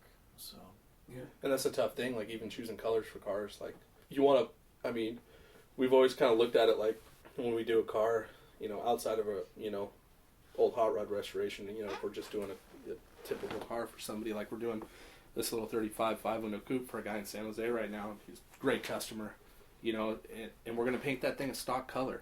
Yeah. You know, we're going to paint that car Cordoba gray, which was a stock 35 Ford color. Guess what? That color looked killer when it was new. And 30 years from now, it's still going to look good. I mean, it would have looked good in the 70s. It would look good now. I mean, timeless, you know, is really important, I think, you know, and our style as a business is, you know, our style of car, I guess, is pretty simple. We try not to do anything, and it's not that we can't do wild chop section channel cars. Sure. We just don't, like, that's not our style, you know. Yeah, I've got a lot of respect for that. I mean, yeah, like gray probably isn't the most attention-getting color, but that's never. Sure. But it doesn't seem to be what you guys are about here. Well, no, it's really cool. Yeah, and I have nothing against any of that. Like, I really don't. Aaron doesn't either. I mean, we both dig like wild cars, like, you know. yeah, we both have had kind of wild stuff too. Yeah. And it's not just being wild per se. It's about something that you know, you don't want a car to stand out because, you know, like I make the joke like a fishing lure. You know, you don't want it to be a fishing lure when they just get caught up by the sparkle. You want somebody to be impressed by the car. Right. As a whole, yeah. As a whole, and the work and the quality and everything. But there's the other side of that too. It's like if you look at all, you know, the early custom car paint jobs, or I'll call it the early lowrider scene. You know, we'll use that as an example. Larry Watson, okay? Mm-hmm. Larry Watson could take a stock 58 Olds, Pontiac, whatever, and lay his panels out and paint it, and you stand back and look at a photo of one of those cars today. Yeah, they're still wild. Well, no, not even that. It's like you can take, like, there's that photo of that. I think it's that 58 Pontiac that Watson power. Floyd DeBoer's 58. Yeah. You stand back and look. You just look at the photo, not knowing anything about the car, and you swear that there was a lot of custom stuff done to that car. Yeah. But there's nothing done to that car. The best example I can think of that is that Chevy that Jimmy did, the Harpoon painted. Yeah. I mean, that Jimmy White, yeah. That blue paneled scallop Chevy. 51 or 50. I mean, yeah, that 50 car Chevy. was basically stock bodied, right? Yeah. I mean, but that's what I mean. I'm not saying that wild or outrageous or anything. I think that's totally suitable for that car or that Pontiac. Sure. But I just don't think it's suitable for everybody. Sure. And that's where it catches up with us. Is if, you know, if Paul wanted to do that to his 35, that's when we would say, oh, we're probably not the place to do it because it's not appropriate for that car. Yeah. Yeah, for sure. Yes. If that car was a 58 Pontiac, absolutely. Yes. Because the El Camino, sure, yeah, of course, we would love it, but... And there's a lot to be said about that, too. Like, there's a lot of cars that looks good on, and there's a lot of cars that don't. So that's another part of that. Yeah. Is that you can go wild with something just as simple as paint and change a car so drastically without having to chop it, without having to do headlights and taillights and nose and deck. Maybe, I mean, a lot of cars. I always go back to a 65 Riviera because it's one of my favorite cars ever. It's a beautiful car. And a lot of people say that because everybody loves Rivieras. You can't really hate on a 65 Riviera. Yeah. Number one, because they don't need anything. They really don't need anything. Maybe shaved door handles and that's it. Yeah. But why would you do too much to a car like that? Even though there has been cars that have done like that. Like Marcos Garcia has a 65 Riviera that's fully customized and is absolutely gorgeous that he did back in the day.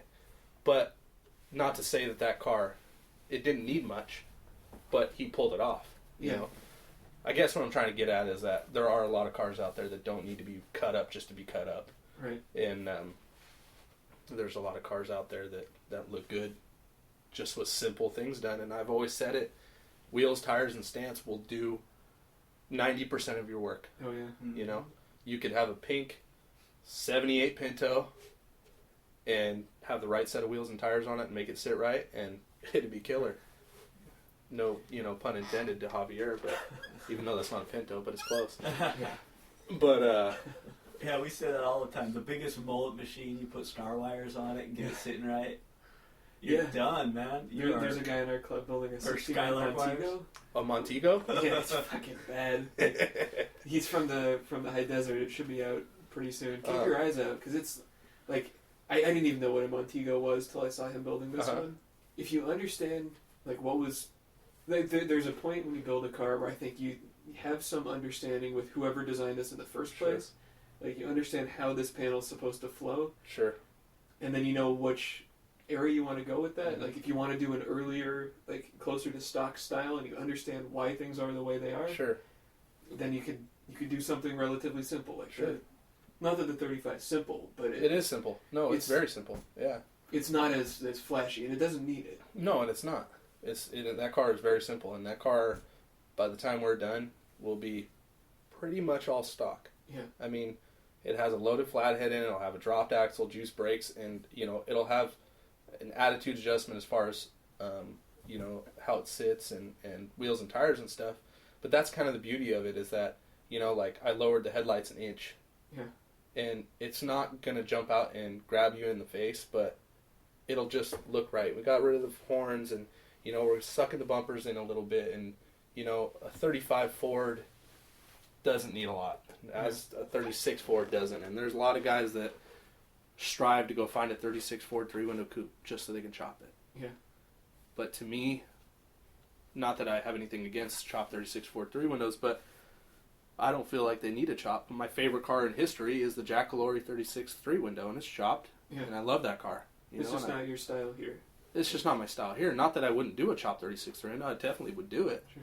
But part of our deal too, and Aaron agrees with this too, I know because we talk about it all the time, is that we may not be the shop that wants to chop and cut up and do all that stuff, but there's definitely right candidates for those cars if someone wants that style of car. Like if somebody rolled in here with a cherry, we'll call it a 36 3-window coupe.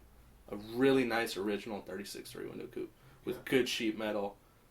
They only made I think 17,000 of those bodies or something like that in that year. And they wanted to chop it, I wouldn't do it. But if the car had rotted floors and the top was beat up and it was rusty everywhere and it was a good candidate for it, yeah, we'd do it. Yeah. But I wouldn't cut up a nice original car just because. I couldn't do it. Myself, I couldn't do it, Yeah, And it wouldn't matter if it's a 3-window or 5-window. If this 35 coupe we have out here is a really nice original body, I would not chop that car. Yeah. It'd be a shame. And there's a lot of guys that would. I wouldn't. I just wouldn't. And part of that's my 80-year-old self inside, But I know that, It's funny because, like, a lot of, we all talk about it, and I get clowned on a lot for it. But there's a lot of people that like that stuff, and there's nothing wrong with it. But I get kind of pissed off when I see nice cars getting cut up, and I get pissed off. I get really pissed off because like I said, I was raised by my grandfather, and everything he's taught me and ingrained in me, I still use. So when I see a nice early Ford, especially because that's what's close to my heart, Sure. A nice car get cut up, it pisses me off. Well, they're only original ones, Yeah. And you see a nice car that needs no rust repair or no, damage replaced. It's like, Yeah. what? Come on, it's not necessary. There's guys just chomping at the bit, just watering at the mouth to cut those cars up. You know what I mean? There's a lot of them, oh, I can't wait to chop that thing 6 inches, and oh, I can't wait to flush mount skirts on those nice 36 Ford Fenders. I'm looking at Kirk Hammett's 3 the picture Brandon has of Kirk Hammett's. But that car was a 5-window, and that was a 5-window that needed a bunch of work, and they made. I mean, beautiful, perfect example right there. Yeah. 5 windows are a lot more prevalent than a 3-window, and they made that car into a 3-window. There's perfect candidates for every type of build. You know what I mean? And I feel like we're pretty versatile that way. Like, we're getting ready to start a project here next week. It's going to be a really, really big project that we're doing for a guy out of Arizona. Great guy, and he totally trusts us. And we're going to do a 57 F100. Nice. Luckily, we have a really nice truck to start with. Aaron and I actually bought the truck maybe a year ago. Yeah, about a year. About a year ago. It was just here in town, and it's got 28,000 original miles on it. It's a perfect candidate to build a car out of. No rust. I mean, just a nice original car. And we're going to build this 57 Ford truck completely different than we've ever done anything before. And people are probably going to be pretty shocked when it's done because it's going to be really contemporary. And it's going to totally be our style, but kind of not what people expect. With a modern flair. Modern flair, and everything we do is kind of old school, Yeah. And like I said earlier, like, I have love for the more modern builds too, and it's not that we can't do them. It's just that a lot of the stuff we have done has been a lot of our style, the way we do it for ourselves, and this truck's going to be. We're sending it to Chicago to have a roadster shop chassis built for it. Ford Racing got behind us. We got a brand new Coyote motor for it, 5-liter motor, and it's going to be, it's going to be way different than anything we've done. But that's the big challenge for Aaron and I, is that we're going to do this car that's so different for us, but to still make it seem like it's us. Interesting.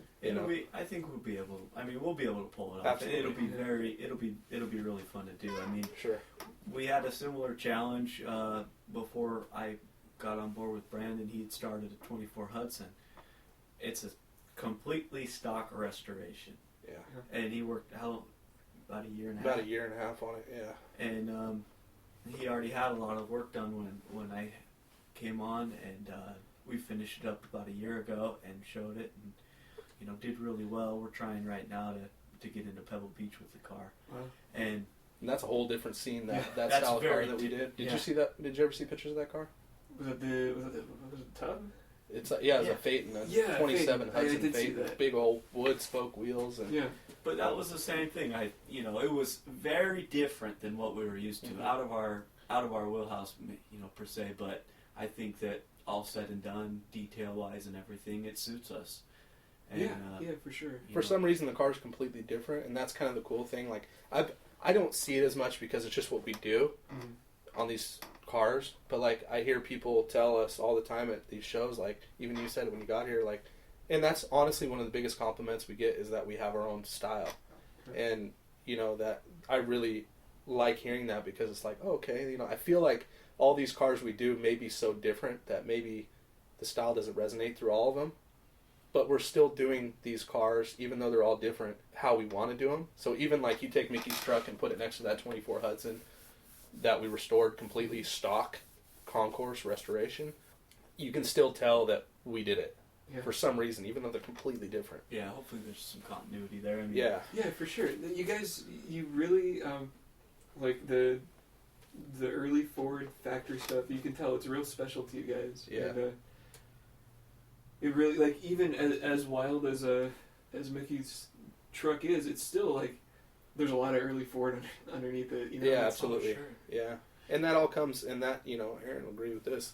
My grandfather's a huge part of both of our lives, Yeah. and that's where that comes from, you know. And you know, we've taken that and kind of ran with it, you know. And luckily, Mickey is not only into early Fords, but he likes T's and A's and all that stuff too. So, like I said, it's just kind of we want that to resonate through all our projects, even though like this 57 F100 we're doing, we want that to be very different, but still feel like those guys did it, and you could tell, you know. That's interesting. You know, one of the things that kind of comes to mind is coming up through the industry. A lot of the cars we worked on, or a few of the cars I worked on, were built by Brizio in San Francisco. And I hear this, I just always heard the same phrase, oh, that's a Brizio car, that's a Brizio car, that's a Brizio car. And I paid attention to that, and I paid attention to a lot of the detail stuff, and, you know, and yeah, they have a recipe they stick to because it works. And I think that's important for us to kind of, you know, carve out this groove, so when somebody looks at the car, they can say, okay, that's an East Bay car, and we start to develop, you know, a certain direction we're trying to go with our stuff. And that's what's hard, you know, doing these cars, is that you're never going to be handed, I mean, well, I shouldn't say never, but you're always going to have something different to do, you know. And that's the thing with that truck. I keep using that 57 pickup that we're going to do because it's going to be so contemporary. Even though it's going to be totally differently styled, is for us to go outside of our box, but not too far. Yeah. You know what I mean? And still pull it off. And and it's going to be great. I mean, we already know how the car's going to end up, and it's going to be great. And I think even somebody that doesn't have interest in cars like that, per se, will still dig it, you know? Cool. And build a contemporary car where you can put it in your garage and come back out in 20 years and still dig it when you open the garage. You know, that's gonna be our. We kind of try and keep that. Like focus. I keep talking about that, but I think it's really important. Any style of car, you know, we'll call it a restoration or a hot rod or custom or lowrider or whatever, for it to withstand time and be timeless. You know, I think that's really important for, especially these people spend a lot of money on these cars, and what's hot right now might not be hot in 5 years. Mm-hmm. So the colors, you know, the themes, the upholstery, all that stuff is so important, you know. And for us as a shop, you know, we take on a lot more than, you know, I'm not saying we're the only shop like us, but we do almost everything here. Outside of chrome and upholstery and glass, we do everything here. We do all the body work, we do all the paint work for the most part. You know, Art painted this truck, but we had him paint it because he was the one that originally painted it. But, you know, I rubbed the whole truck out, I got it ready, I did all the detail work. But we do everything here in-house. Aaron wires everything. I mean, everything is done here. And that's, you know, a blessing for us because we have control over all of it. You know, there's a lot of people that outsource stuff, and, you know, I've tried to outsource before, and it just hasn't worked out, and that's okay. But it's taught me that we need to keep tighter reins on what we do and keep it all in-house because we have control over A to Z. You know, outside of upholstery and chrome, the car never leaves here. Yeah. So I think that's pretty important, you know. And that's hard for a lot of shops, I think, because, you know, I have a lot of background in body and paint and fabrication, sheet metal and chassis work, and so does Aaron. Aaron's done a lot of sheet metal work, and Aaron's really good at metal shaping. Yeah. And all that stuff too, so that's a big plus, you know. We both can do chassis work, and it works out good that way, you know. That's one of our biggest deal, that we can do all that stuff in house. The little bit of experience we've had with outsourcing is you just lose control, you know, and that's a big part of making these cars ending up the way you want them to end up. Is being able to. It's a personal thing. Absolutely. It's got your name on it. Absolutely. Sure. Yeah. So, I mean, as much as we are sheet metal guy or body man or whatever, we also put ourselves into all of this stuff too. So it shows, you know, you kind of leave your signature on the stuff at the end of the day, at the end of the build. So.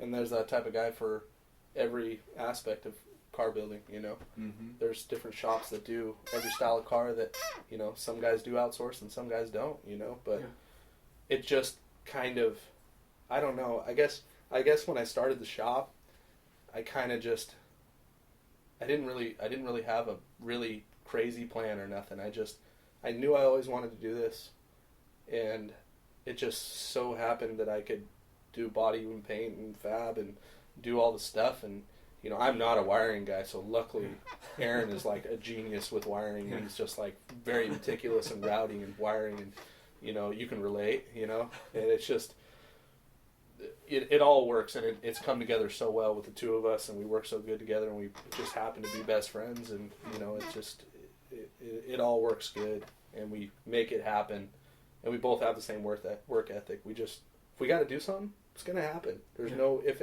ands, or buts about it, and our customers trust us, so that's a big plus. Yeah, they know that about us. You know, it's like we were doing 35. The guy with the 35 Paul came in the other day, and he brought in the headlights, and he had started the car kind of primarily in his garage and did as much as he could do himself. And it happens a lot, I think, with a lot of projects and guys with shops, is that these guys will do as much as they can in the garage and get over their head or get tired of it, or you know, there's a lot of different scenarios with these cars. But for us, a lot of the time, you know, it comes in different waves. But you know, Paul had started the car himself and did some of the chassis stuff and put the motor in the chassis, and then kind of we've taken it over from there. But he brought in the headlights the other day, and he had these little marker lights for the top of the headlights, and he goes, "Oh, you got these cool little marker lights on the top of the headlights." And I just looked at him and I went, "That ain't gonna happen." And he goes, "No," and I go, "Nope, that ain't gonna happen." Okay. He goes, "Whatever you think, just weld up the holes, do what you got to do." And you know, that's just a small thing of what I say when, you know, Aaron makes a comment to a customer, or you know, somebody has an idea, or we have an idea, or they have an idea. We all work together and give our honest opinion of what we think is going to be best for the car, no matter what it is. Yeah. So whether that requires more work or less, it doesn't matter. Wins. Yeah, I mean, the car wins. It's about what makes the best car, or you know, what gives you the best product. I think is what we strive for. And the cool part about it for us, you know, and you know, because we've been around each other for a long time, right. You know, through the shows and you doing Charlotte's Web and all that stuff. Like, you know, we grew up, I guess, you know, around these cars, but I guess really getting engulfed in it in the last 10 to 15 years, you know, being older and being able to drive, and, you know, sure. I mean, I had high school, you know, I was into 5-liter Mustangs all through high school. Yeah. I've always been into early Fords my whole life. And, you know, growing up in the early Ford V8 club, but when I got into high school, like, I wasn't going to, you know, I probably, looking back now, I wish I could have afforded an early Ford or a hot rod to drive to high school, but I couldn't. And I had to buy my first car, so I bought a 5-liter Mustang. And I had 3 of them. And that's what I messed with all through high school. Aaron had a Skylark, you know, like, and a Scout. And he's from Idaho, so it was a little different. But but I had 5-liter Mustangs, and I'm saving up right now to buy another one. I'm going to build a crazy 5-liter Mustang. Actually, I'm waiting for the sideshow craze to die off so they actually become attainable again. So once this sideshow movement kind of dies off and some cars start popping up again after they're all beat up from being slammed in the cars on the side of East 14th, then... Anyway, but yeah, I'm excited for it to die down so I can record in my house. It's not me, I promise. Yeah. I did my fair share of that in street racing and all that stuff through high school, but I guess what I'm trying to get at is after high school, you know, I got out of the Mustang thing and you know, went away to college and went to Wyotech and did all that stuff, and Aaron and I met, and you know, I've always been in, I guess I got reunited with my hot rod stuff when I was back in college, and I built a little 27T coupe in college and chopped it, and it was pretty nasty. You know, it was my first it was my first car I ever built, and I chopped it in school. I built the frame in school, and you know, did all that stuff, and I got back here and I finished it up, and I think when we first finished it, I took it to Paso. Yeah. And we're talking, 05?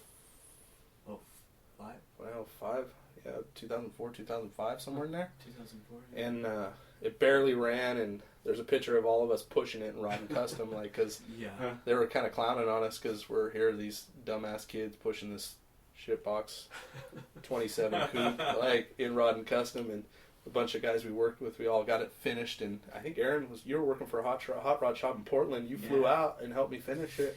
Yeah, and we got it done.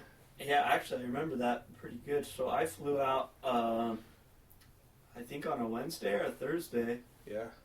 And we worked all night. For like 3 days. Yeah. 2 or 3 days. And all through the night. Yeah, got it wired and plumbed and running kind of for the first time, and yeah, I mean, so nothing's changed. We're still pushing we haven't on learned deadlines. shit. We still haven't learned shit. Yeah. Cars have gotten better, but we haven't. We're not any smarter. We've gained a little weight and still still work the same. But yeah, no, we did that car in like 04, 05, and that was really the car that like restarted it for, I mean, I guess the hot rod thing for both of us. Yeah. Even though we've been into it our whole lives.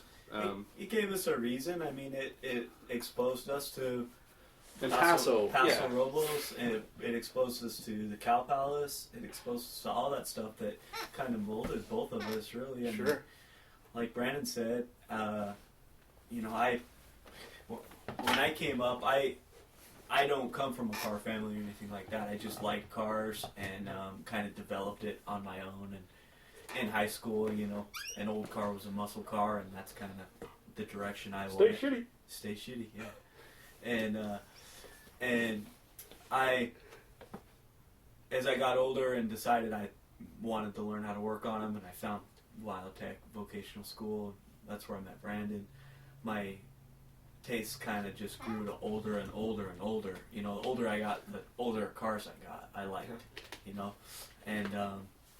and then when we became friends in school, I went off and got a job at a street rod shop up in Portland, and was up there for a couple years, and learned a lot from some talented guys. And then when I was ready to make a change, Brandon hooked me up with the guy he was working for at the time, and I was able to get a job there. And really, I was still kind of, I knew what I liked, I just didn't know a lot about the history. I didn't know a lot about early history. I still don't know a ton, still learning every day. And, his gramps, who's such a big influence to both of us, they took me in as family, basically, and they exposed me to the early Ford V8 Club, which is a family in its own. Yeah. I mean, and the more time you spend with those guys, like Dick Falk, and, like a lot, you realize those guys are hot rodders also, or they're custom car guys also. These are all early Ford V8 guys that are customizers, and the early Ford V8 Club is a bunch of old guys that have stock early Fords. Yeah. But a lot of them guys are hot rodders too. Yeah, so and it's pretty easy. The guys that know, it's pretty easy for the guys who know to stand out, and that's as simple as it was for me. We'd go to these things, and I'd say, man, I like this car. This is the car that stands out to me. And the more you pay attention to it, the more you realize this guy knows exactly what he's talking about. So it doesn't have to, like for me, it's not super complicated or anything like that. It's just I kind of settled into a niche and what was interesting and attractive to me, and kind of was downhill from there. And I think it was just kind of good timing for us, Yeah. Paso Robles, as far as what we were seeing more of, less of the street rod stuff, more of the guys that were kind of building stuff on their own, which was, was exciting. It seemed obtainable to a couple of young guys, and we both started. It took me a while to I was real interested in bikes and was kind of trying to learn how to build bikes and failing at that, and then it took us getting a house where you could actually have some room to build something, garage, work on something. Yeah. You had a bike in the living room of the apartment we had once. Yeah. And it didn't really make it past the mock-up stage, but I messed around with it a ton. And so a lot of that kind of shaped us, seeing the stuff, going to Paso Robles, going to the Cow Palace, going to a lot of the local shows, and then also seeing it on the other end of the spectrum, being able to work with talented guys and see these cars that we both got to work on kind of come to fruition as a beautiful, you know, hot rod. The high dollar stuff. High dollar stuff, yeah, which was awesome. You know, it was kind of an exciting time. You're seeing both sides of it, you know. Yeah. And yeah, I mean, I think kind of this was our dream. It's kind of, I don't know, it's easy to kind of lose sight of that. You get wrapped up into business and working and getting things done. But I think if we rewound the clock 10 years, this is kind of where we were hoping we'd be. It's crazy, yeah. Awesome. Yeah, you wouldn't ever think it 10 years ago that we'd be here today. You know, we're only 4 years in, but we just, it's just meant to be. You know, it's what we wanted to do. And like Aaron's, you know, saying is that I think the cool part about us, and you know, we're not the only guys that are, you know, guilty of it, but we're fortunate enough to be involved in like Suede room and that Cow Palace downstairs. That was so cool for our area. Like, you know, that was such a big movement for everybody in the area. And Paso, you know, we were kind of at the tail end of that Paso deal. I really kind of wish that I would have caught onto that earlier, but I mean, I still cherish it, you know. And you know, Santa Maria is not the same, but it still is a good time to go every year. It's another good show at the same time of year. Absolutely. We fully support that show. We love the show. And you know, we kind of really got to do both sides of it, and I think that's helped the cars and our style, because we did get to see both sides, and we kind of build the car. I guess our cars kind of reflect that we have that younger mentality with it, but can build the cars, you know, to the quality of, you know, just like any of the big guys, you know. So the quality work that you guys are putting out is really impressive. Like, I don't think people realize like how young you guys are and how new the shop is for some of the stuff you guys are putting out. Oh, thanks, man. Thank you. It's really impressive. Well, that's a lot of heart, you know. I mean, it's we really do care, you know, and you get caught up in it, you know. You do a car to the magnitude of that little truck right there, and every bolt is clocked on the chassis the same, and you know, you get to a point where you do these cars and you just like, you drive yourself absolutely insane, and I can point out every part that I'm not happy with, and most people won't see it or will or whatever, but I know the stuff's there, and even as much work as you put on into something, if you had 10 years, it's never going to be perfect, but there's always going to have its bad spots, and everything does, because there is nothing perfect, and I'm kind of I drive myself crazy that way, you know, as I'm sure a lot of people do. We all do, and we just push ourselves, you know. We push ourselves on each build to make it that much better, and you know, still retain our same style. And, you know, that's kind of our whole gig, you know. And it's like when I started the shop, I was trying to think of a name. Like, what am I gonna do? Like, what am I gonna do for a name for the shop? Like, what's gonna be something that's simple but like gonna last? You know what I mean? I don't want to come up with some crazy name that nobody knows what it is, because there's so many. I feel like there's so many shops out there that get caught up in the trend deal.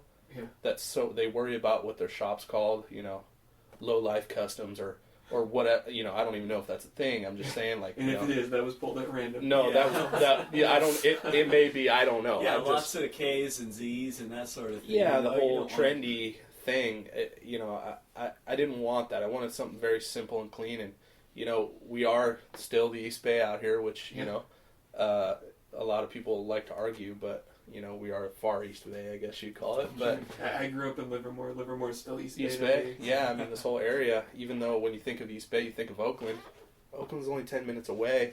Yeah, when you talk to the dudes that grew up out here, like Frank DeRosa, they used to cruise in Oakland anyways. Like, it's all it's one big area. Big area, yeah. So I just always like, you know, like we keep going back to Dick Falk, Art Himsl, Bill Reasoner, Marcos Garcia, Darrell, all these guys that have done all this stuff in the East Bay forever. It really special to me, and you know, I'm gonna stay here. So, you know, East Bay and Speed and Custom was just like, you know, just to show that, you know, we do hot rods and custom cars. You know, that's kind of, I just wanted something simple and clean and everlasting, and I, you know, I'm really happy with that. You know, and it's just, that's kind of like our cars. I just wanted something simple and to the point, like our cars kind of are, you know. So yeah, it's sort of the perfect name, and it's really cool. Like, you know, East Bay custom builders have never really gotten, in my opinion, the recognition that they deserve, and it's really cool to see, like, oh, this is an East Bay car. It's like, you're goddamn right it is. yeah, exactly. So, like, just being an East Bay car enthusiast, Sure. I guess it's really cool. So, like Brandon See that said, on the we have so much pride for, you know, this area. You know, we won't speak just for us, but just like the guys that we've been able to work with, the guys he keeps mentioning, and, you know, and that's a, you know, the East Bay deal. That's a reflection onto them too. You know, it's like something that we can pull from. That's really cool. Yeah. It's completely in line with what you guys are doing here. Sure. And our, you know, our Makes sense. mentors and the guys we've grown up around and still learn from every day are the guys that, you know, are the reason we are who we are. And, you know, I keep going back to it, but Dick Falk is, you know, a lot of people don't even know. I don't even know if you know who he is, but No. he's a guy here in town that has been customizing cars. He worked for Baylon back in the 50s, and he did a lot of Baylon's work that, you know, nobody ever knew about. But he doesn't get mentioned a lot, but he's one of those guys he's probably the most talented guy I know. And he's 81 years old, still works every day in his shop right around the corner. Wow. He had he owned the Dick Williams 27 Roadster that won in 1953. He owned that later in the 70s and sold it to, I think he sold it to Blackie, who owns it now. But he's had a lot of pretty famous cars. He had the Cunningham 40 Ford two-door sedan that was channeled from San Francisco and ended up being restyled by Barris in the 60s. He restored that car too, and he's got a 35 Fit, and that would just knock anybody straight. That, you know, but he's one of those guys that you don't hear about that deserves a respect, and is from here, Walnut Creek, Concord area. That is just, I've been privileged because he's one of my grandpa's best friends. So I've grown up around this guy, and he is one of the biggest reasons that I do this. Aaron does this. We all do this. He's just got that style, and he's 81 years old, and he's just like, he's got a chop Merc he's been building for 20 years, you know, and it's just one of those cars that you see these old guys have that, you know, they're still doing this for a living, so they never get to their own car type thing. But Dick's always done cars for himself, but this Merc has been sitting and sitting and sitting, and it's gorgeous. And, you know, I've been picking at him for the last few years. Hey, when are you going to let me help you? When are you going to let me help you? When let me help you? Cool. And I finally picked at him enough at Sacramento this year, and where he was looking at the truck, and I said, "Are you ready?" Yeah. And he says, "You know what? I think I am." Wow. And I go, "Really?" He says, "Yeah." So Mike Wanger, who is a guy here in town also that, you know, he and Daryl and John Aiello had Acme Customs, Antioch for years, who did all Zokis and D'Agostino's and some of Rick Dorr's cars and stuff like that for a long time. Mike has a beautiful black 51 Merc that's just impossibly nice. It's just, Mike's one of those guys. Do you know the car?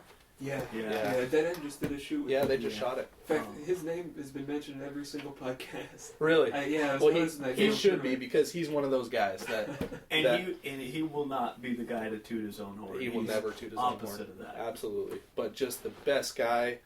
So lucky to have him as a friend, and he's just one of those guys with style and taste for days. You know what I mean? He just very understated, Very won't show his straight. car, just kind of just.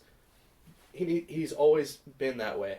He did a clone of Moon Glow back in the day, called it Sun Glow. It was light yellow. Huh. He built a 40 Pontiac convertible that later Rick Dorr bought and finished and changed. And, you know, he's had a lot of cars through the years that have just, you know, when you just, you know somebody that does a car right and just knows what they're talking about and knows the look. He's that guy. So Mike finished his Merc here last year, and that car's just gorgeous. And Mike's another guy that really looks up to Dick Falk.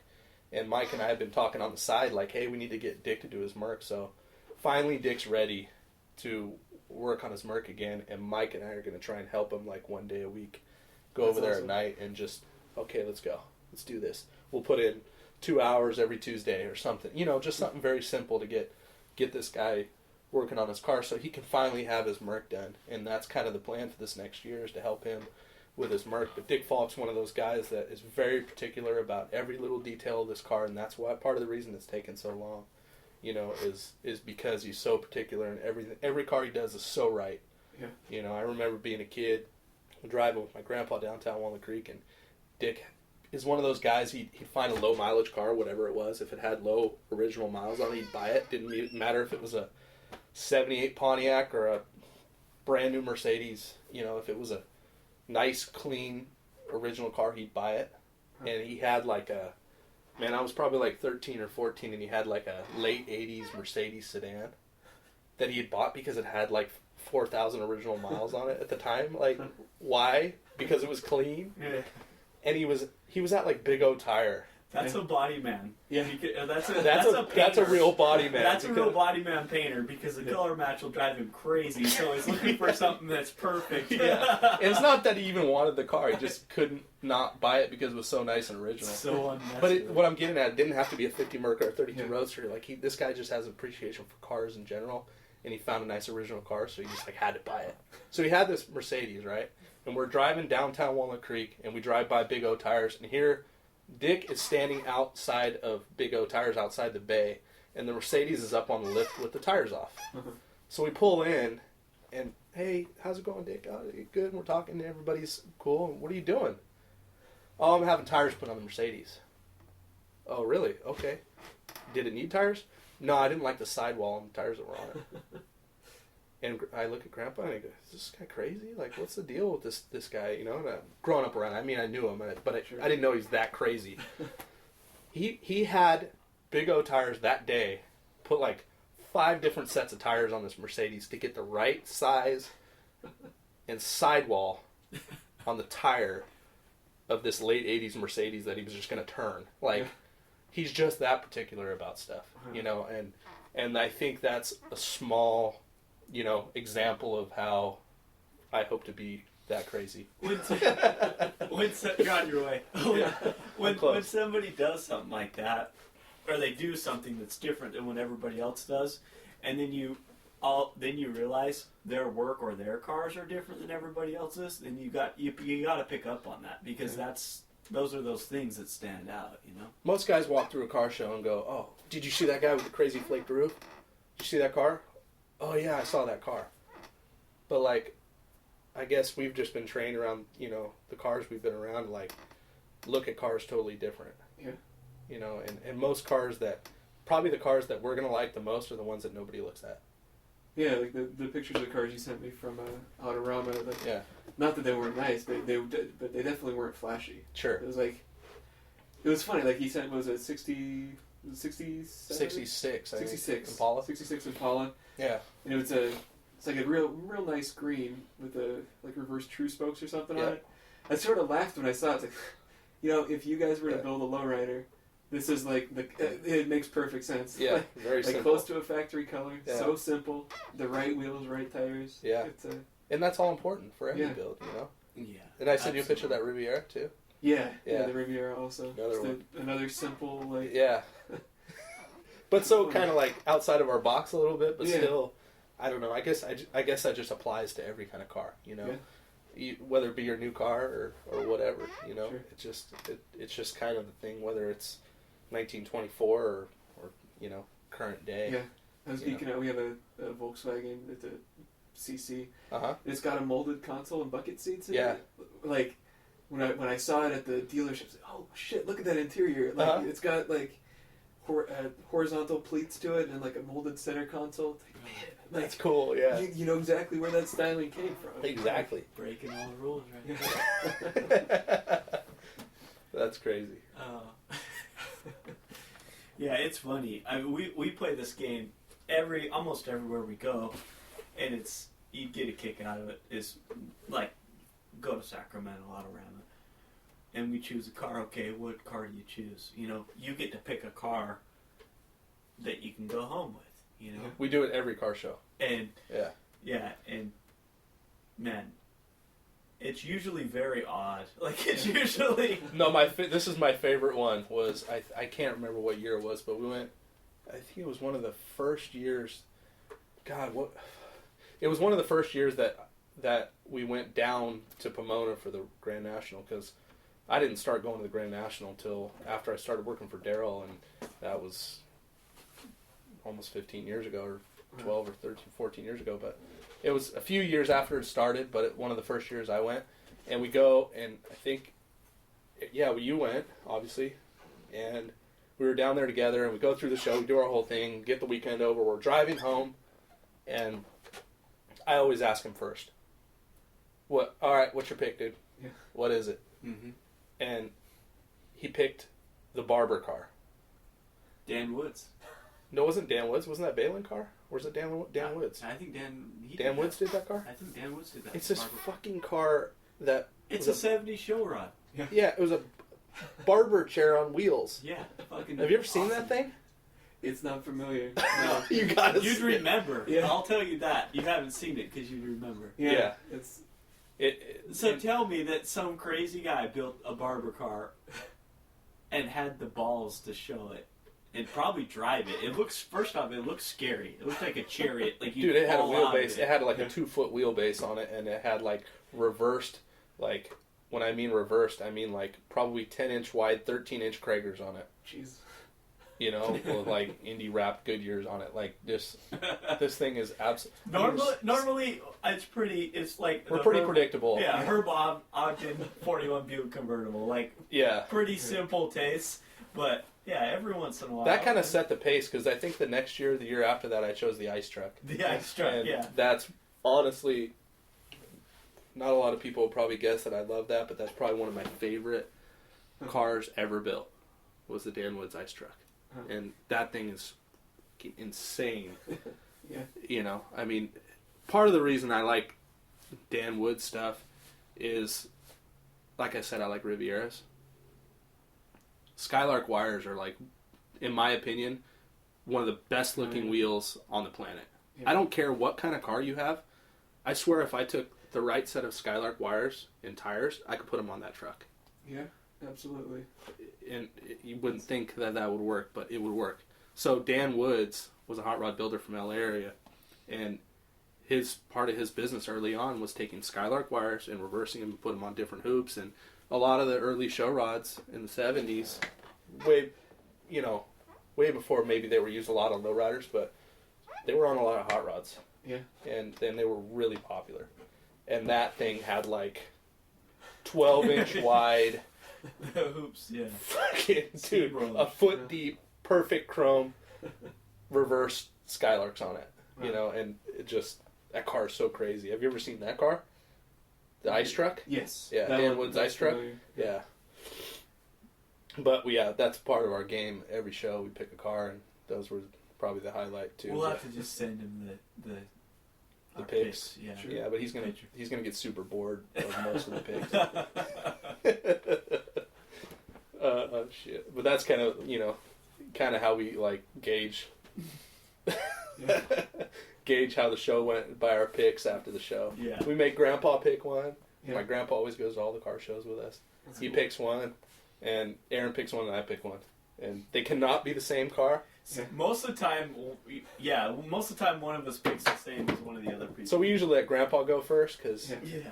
he's the OG, and he gets to pick what he wants. And most of the time, just by nature, Aaron or I will want the same car, but Grandpa gets his pick first. Oh yeah. So, love that guy. Yeah. He's the best.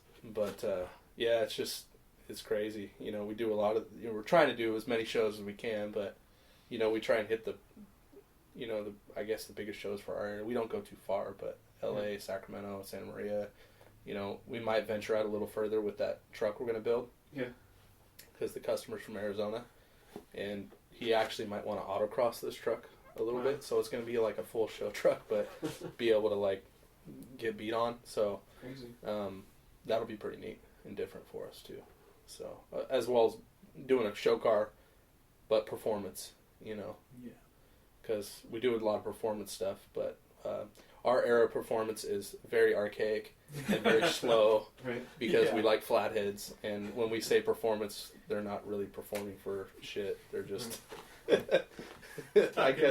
we're talking very, very minimal horsepower. 250 horsepower if we're lucky. Wow, that's a lot. You're being pretty generous there. Yeah. But yeah, it's just that's kind of the gist of our show car stuff. I mean, we keep going back to the show car thing because it's so important. Yeah. But you know, everybody's got their reasons. That's just ours. You know. Mm-hmm. You know, it gets you out there, it gets you in the bus. So. Yeah. So, I mean, not to say that drivers aren't super important to us, because we've spent so much time traveling and doing fun stuff with different clubs or to different shows. I mean, that's a huge part of what's shaped Brandon and myself.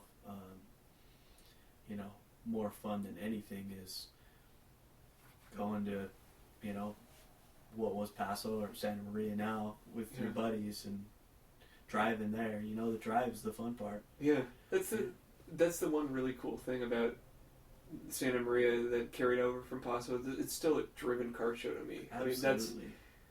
I mean, half the fun of Paso was getting there. You know, like. Yeah. And at Santa Maria, I went maybe the second year, but I think they didn't have the cruise night yet. Uh-huh. And so it was like a very stale, sort of small show. Yeah. It's gotten so much better, but man, like, with Paso in like 2003, 2004, like the car show started in your hometown. Like, you'd see your friends getting stuff ready, and along the way, like every gas station you'd stop at on the way to Paso, it would be like its own little car show. And like, my first time there, I had no idea where the show started. You make your way down to Spring Street, and there's a car show in every damn parking lot. That was so cool. Every hotel, Yeah, like the A&W there, and then, like, as you get past the park. God, it was so crazy. Yeah. There was really nothing like it, because it was about driven cars. Like, it's I guess pretty awesome. I didn't have anything that could make it down there. Yeah. We had that T Coupe and we drove your 55 down there. Oh no, that was Santa Maria, wasn't it? No, we drove Lucille, a 51 Chevy. Yeah, that's true. Down there, but that was after I sold it, and Timmy was our buddy Timmy, who's a good friend of ours, and I sold him a 51 Chevy Coupe, and I had bought it and got it running and stuff, and then he took it and did finish the whole car. I'm sure you know the car, the light green one with the light green top. Yes. Well, he lives in Livermore now, but we drove that. He was like 14 at the time, and I drove him because he didn't have a license. I was like 21 or something, but we drove that down to Paso. But we were towing my T Coupe, and man, I drove that T Coupe around town in Paso. No registration, no exhaust. I mean, just typical Paso, you know, like bombed that thing around so crazy. My buddy he built it was a 51 Limit? No, Dodge. It was a Dodge. It was all the early 50s Mopars look the same. Sure.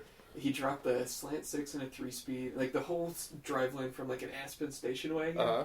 He dropped into the car, finished it the night before the show. We bombed down. It still had tags on the car from 1976. That car show was so illegal. Like, And you drove it all the way down there. I followed. We were in the 57. I think this was 2003. We were actually towing a trailer. Like, you know, hotels were so impossible to get. We pulled this 59 Fiesta trailer out of someone's backyard.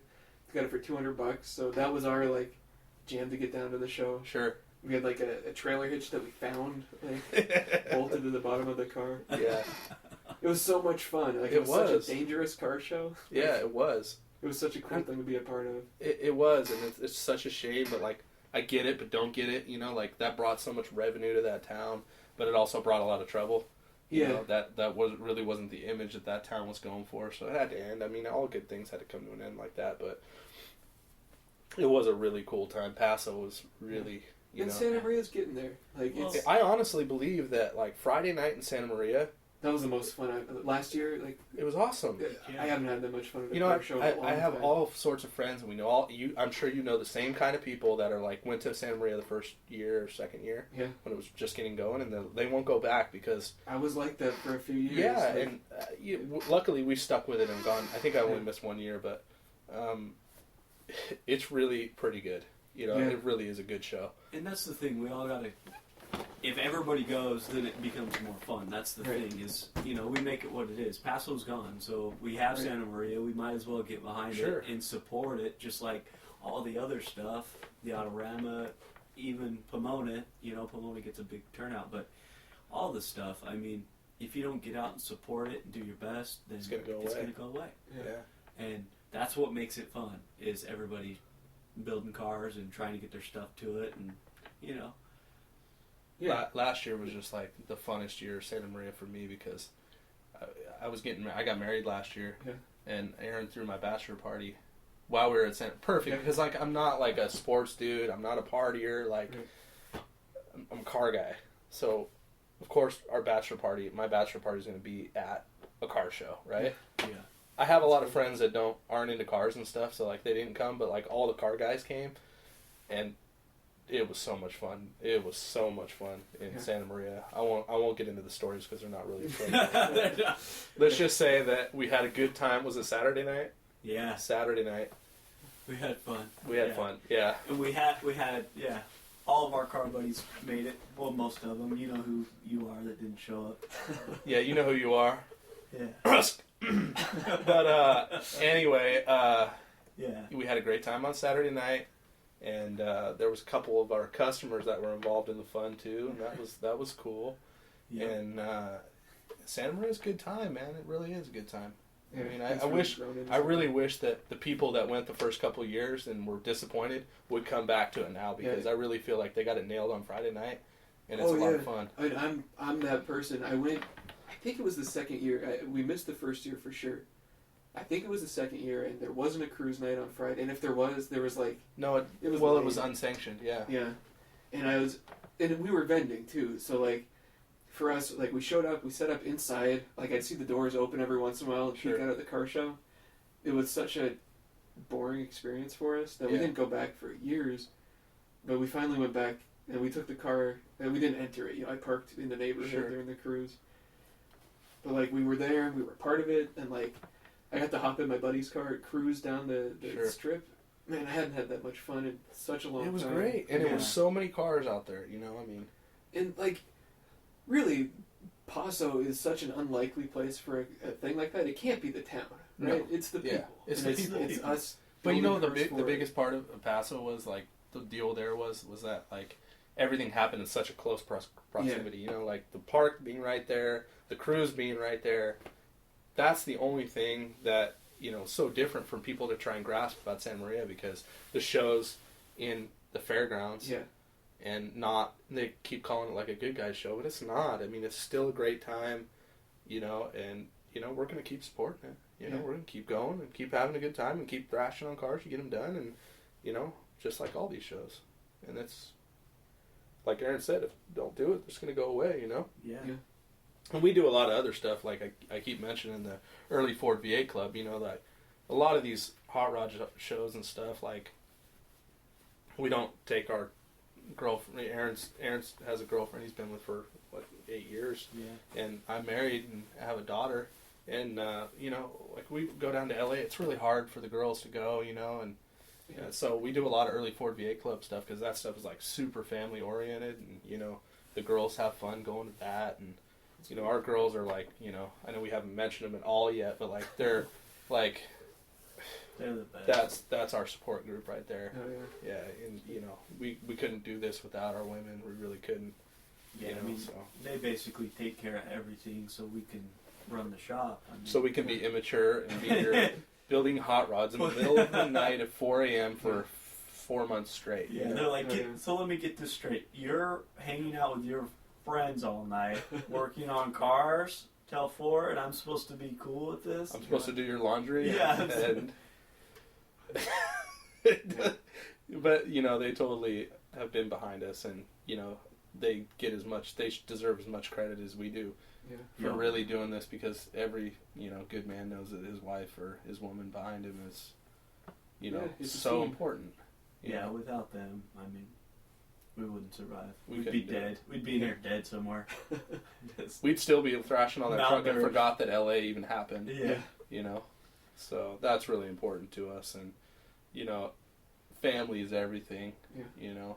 Our relationships and our family is everything.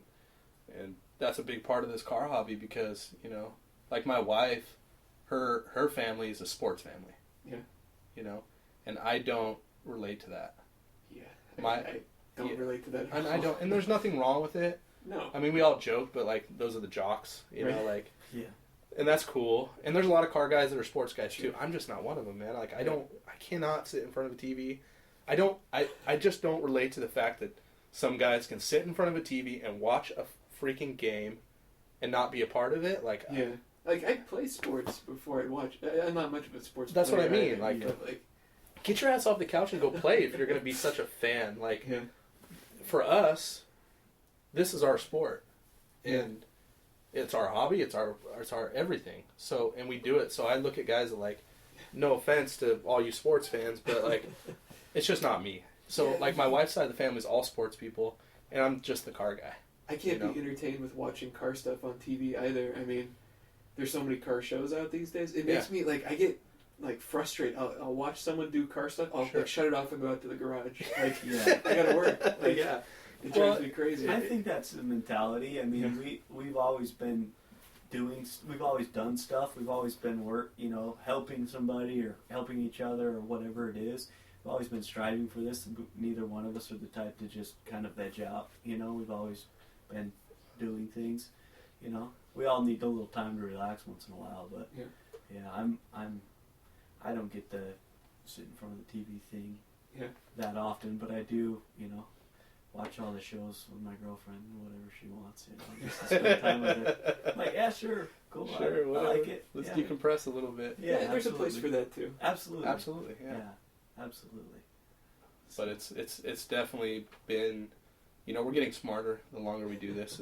As far as like working the late nights, spending time away from the girls. It's just it's tough on everybody. Yeah. And like I said, we're just fortunate to have good women in our lives and good families and friends and customers and everything. And I keep saying that we're fortunate because we really are.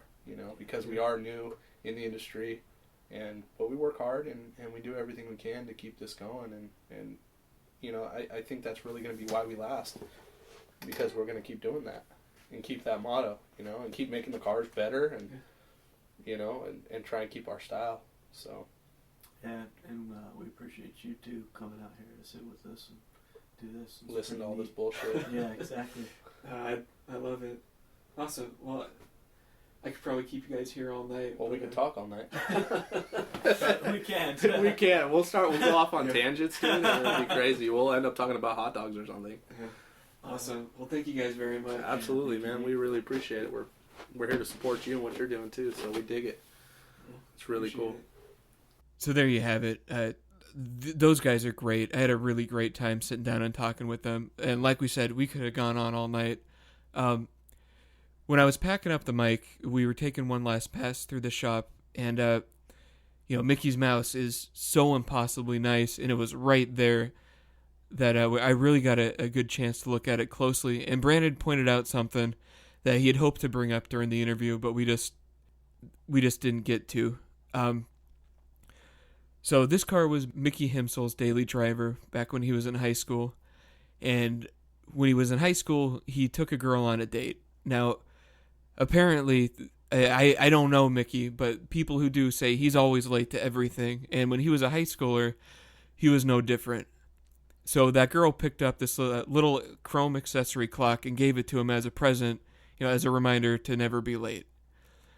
And when Mickey sold the car in the early 60s, that was one of the few things that he kept from it. Now that girl, his high school girlfriend, he ended up marrying, and she passed away from breast cancer about 10 years ago. So what Brandon told me was one night, late at night, they're putting the car back together, and it has the original chrome dashboard in it, and it still had the little threaded hole there for the clock. So one of the last things that they did on the car was Mickey came into the shop holding a bag of parts that he'd been hanging on to since high school. And there was that clock, the original clock that his girlfriend had given him so many years ago, still in great working shape. And Brandon said installing that clock on the dashboard was the only thing that went easy on the whole car. So if you get a chance to get up close to the car and take a look, it's right there in the middle of the dashboard. If you're lucky enough to see Brandon or Aaron or Art or Mickey and one of those guys standing around the car, see if they'll wind it for you. It still works. There's a little heart-shaped pendulum at the top. It's a really special detail that, for me, just made the whole thing that much more important. Thanks for listening.